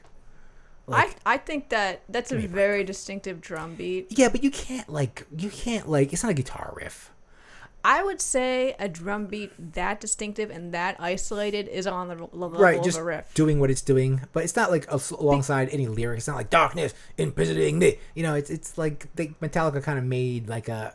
Like I mean, I knew exactly what they were talking about. Sure, once you hear it, you're like, oh yeah. Well, that's the point. Like when you hear it, but the thing is, it's like Darkness Descends is much less heard. It's not a big deal though. Than than One. And by the way, like being, even Dark Descent is only 2 years before Justice for All. Like just they had definitely heard it though. Yeah, sure. I mean, obviously it's Bay Area thrash. Listen, Lars took it. Okay, I don't doubt that at all. It doesn't matter though. Like that's what I'm saying. It doesn't matter. It is very distinctive. It is. And they used it exactly the same way in the song. Yeah, but there's no words on the. I don't think it rises to the level where they could make a copyright claim because the rest of one is way different. Certainly. Obviously. Yeah. But and the songs are just really polar. Like just the production of like. The production is so much more just of Darkness Descends is just so much more authentic as a thrash band. Whereas when you hear Justice for All, and it just sounds like no other thrash album you've ever heard. Not that it's really thrash, but it just sounds like no other album you ever heard. It has super compressed sound, this super like really lacking bass. It's all like on this certain like frequency level, and it's very tight. It almost sounds mechanical. The drums, like when I first heard the drum, like.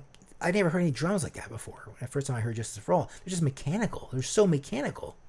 There's, and they're so just compressed and so processed. So you're just talking about the production. Yeah, and if you compare it with the Dark Angel song, it just like sounds like... the production's very different, but the beat is literally the same. I'm just saying, and the way it's used and the songwriting is the same as well. Yeah, but I'm just talking about how like these bands, like a band, even though they're both like Bay Area bands, like how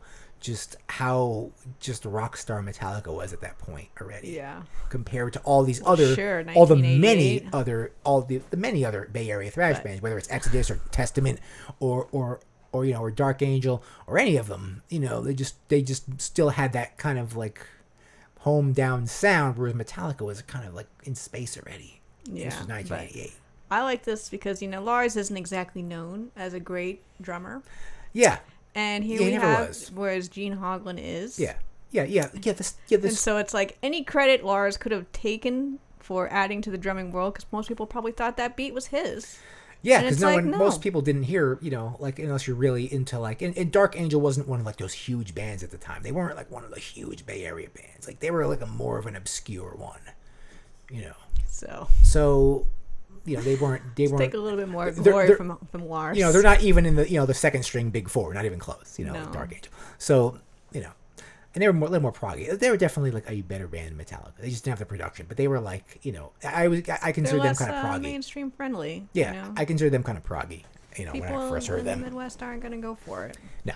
It's too many notes in Darkness Descends. There's too many notes for sure.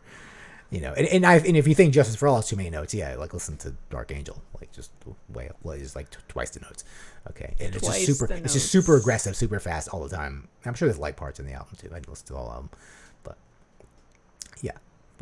it's just So I don't know. It's not a big deal though. Whatever, people do it all the time. But just give credit where credit's due.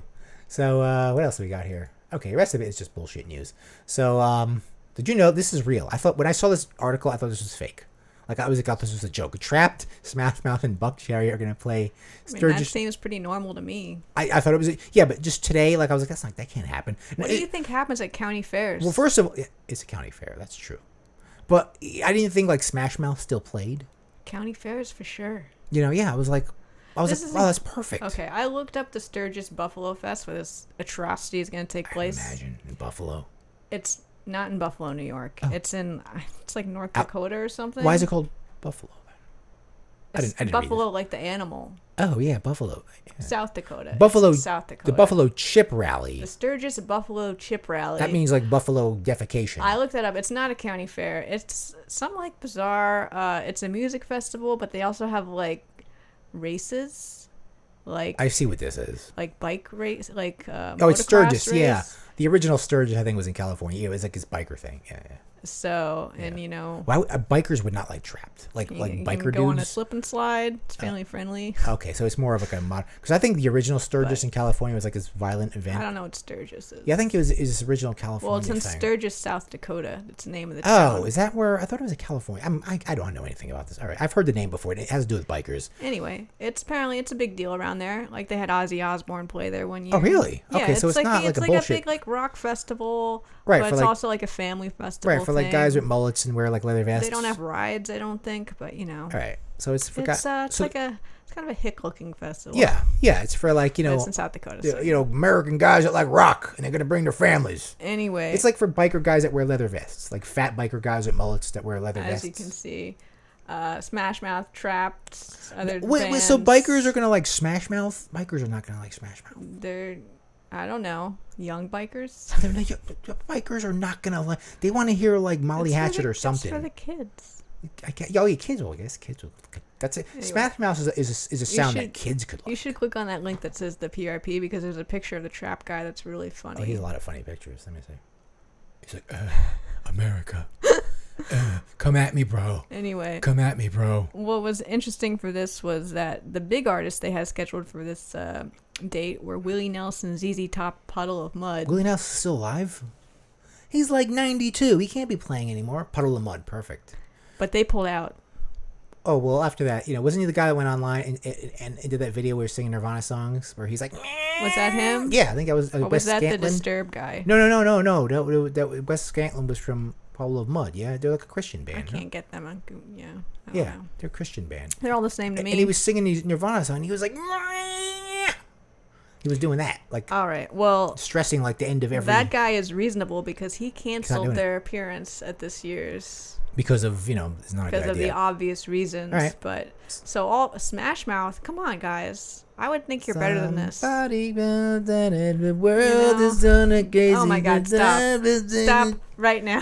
I know. I never knew that part was in the song, and I was like, oh, It's this like- is part of that song. We all expect this shit from Trapt. Yeah, we expect Drowning Pool. a band, but guys that look like Guy Fieri led Who's bands. Drowning Pool?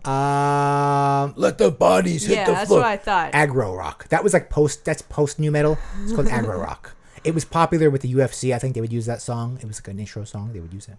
Yeah, it's aggro. It's just we call it aggro rock. They get up there, they play that song 20 times. Yeah, that's all I know. know, Yeah, and people all get crazy. I bet people would love it. Oh if yeah, they did yeah, that. they get crazy over that because that's like a sports song. Look, I think the UFC used that song and stuff. All right. Anyway, South Dakotans, don't go to that. Yeah. So anyway, You don't what we got wanna here? see Trapt Look, anyway. look, a Rob Halford action figure. Pretty cool. Look at this shit. I'm getting this. I want this. We can get this one. Yes. I'm against. I want a King Diamond one too. I'm Rob against Halford. figures. I'm against idols. Yeah, but these are idols of our rock stars. But I'm And okay with this one. If we have an action figure collection, it should be, it should be King Diamond and Rob Halford. King Diamond's too obvious. Yeah, no, there's a lot of King Diamond action figures, but it's King Diamond. But Rob Halford, that shit's good. Yeah, this is cool. It's Rob Halford, in his dominating suit there. Does he come with a whip? Does he come with a weapon? I think he does. Does he have kung fu grip? Scroll down. Let's see. Well, they got Ugh. the new. Yeah, Get that shit outta here. That stupid shit. Yes, it comes with a microphone and a and whip. a whip, of course. Fucking know it. Should come with a motorcycle. Yeah, we maybe get a motorcycle like accessory. You get like his the painkiller motorcycle. Maybe like the painkiller guy, the Nite. And then you could just you could have him whip like your other action figures. You could like whip Metallica. You could whip King Diamond if King Diamond doesn't get in line. I don't think Rob Halford ever used the whip on stage. I don't recall him ever Maybe you could find a maybe young and drunk. he and wasn't whipping things. he's not a big stage presence. He looks like he should be, but he's not. Like he's not a big mover You on can stage. watch some older videos. He has a little more energy. But I He's not a think big mover, though. with the volume and intensity with which he sings, you really can't. Yeah, that's true. You can't really. But he looks like he should move back then. Like he looks like the kind of guy that would, but he doesn't really. Okay, so and last news. Hey, remember this guy? He might get 25 years in jail because he's a weird perv. I never liked this guy. So he was convicted. We've already reported Yeah, all it's like a year the ago. horrible shit he did. Yeah, he's probably waiting trial or whatever. So guess what? He did it Yeah, yeah. Like it's before pretty. he was just arrested. Yeah, it's pretty easy to track this stuff. I never liked this guy. I just want to from day one. I was like, this isn't Ross the Boss. This fucking guy. It's not even what's his name, Carl Schenkel. Yeah, Michael Schenkel. or yeah, that guy. What was his name? David Schenkel. David Schenkel. David yeah. Schenkel. He's just a shredder. That's not even good. Yeah. So anyway, people, thanks again for listening, and be sure to follow us on social media, including Twitter at hereliesmetal, Facebook at Here Lies Metal. Instagram, Metal Lies Here, and Gmail, hereliesmetal@gmail.com. Give me a shout out. Email me some hate mail, please. And be sure to hit that subscribe button. And give the episode a thumbs up, or more likely a thumbs down, as you all like. And make sure to leave me a nasty comment down below if you see something you like or hate. And that's about it. And we have stuff on iTunes, Stitcher, and Google Play, but those are old episodes that are educational, and they're more educational than hearing me rant about things having too many notes. So yeah, anyway, it's almost 2-hour episode. 2 hours. That's ridiculous. That's fucking ridiculous. We thought these episodes were going to be shorter. We got the absolute opposite effect. All right, we're just doing music reviews now. Fuck this. We have to do like 2 news articles. Fuck this. This is getting out of hand. I mean, anything you don't think we're going to clip, just don't do it. Yeah, that's why I didn't want to do this shit at the end, because I'm like, why? Yeah, well, we spent 5 minutes on it. I know, but we're fine. We just talked that's about, our lives. Just talked about other stuff. So anyway, goodbye everyone. So yeah, fuck you all. Bye.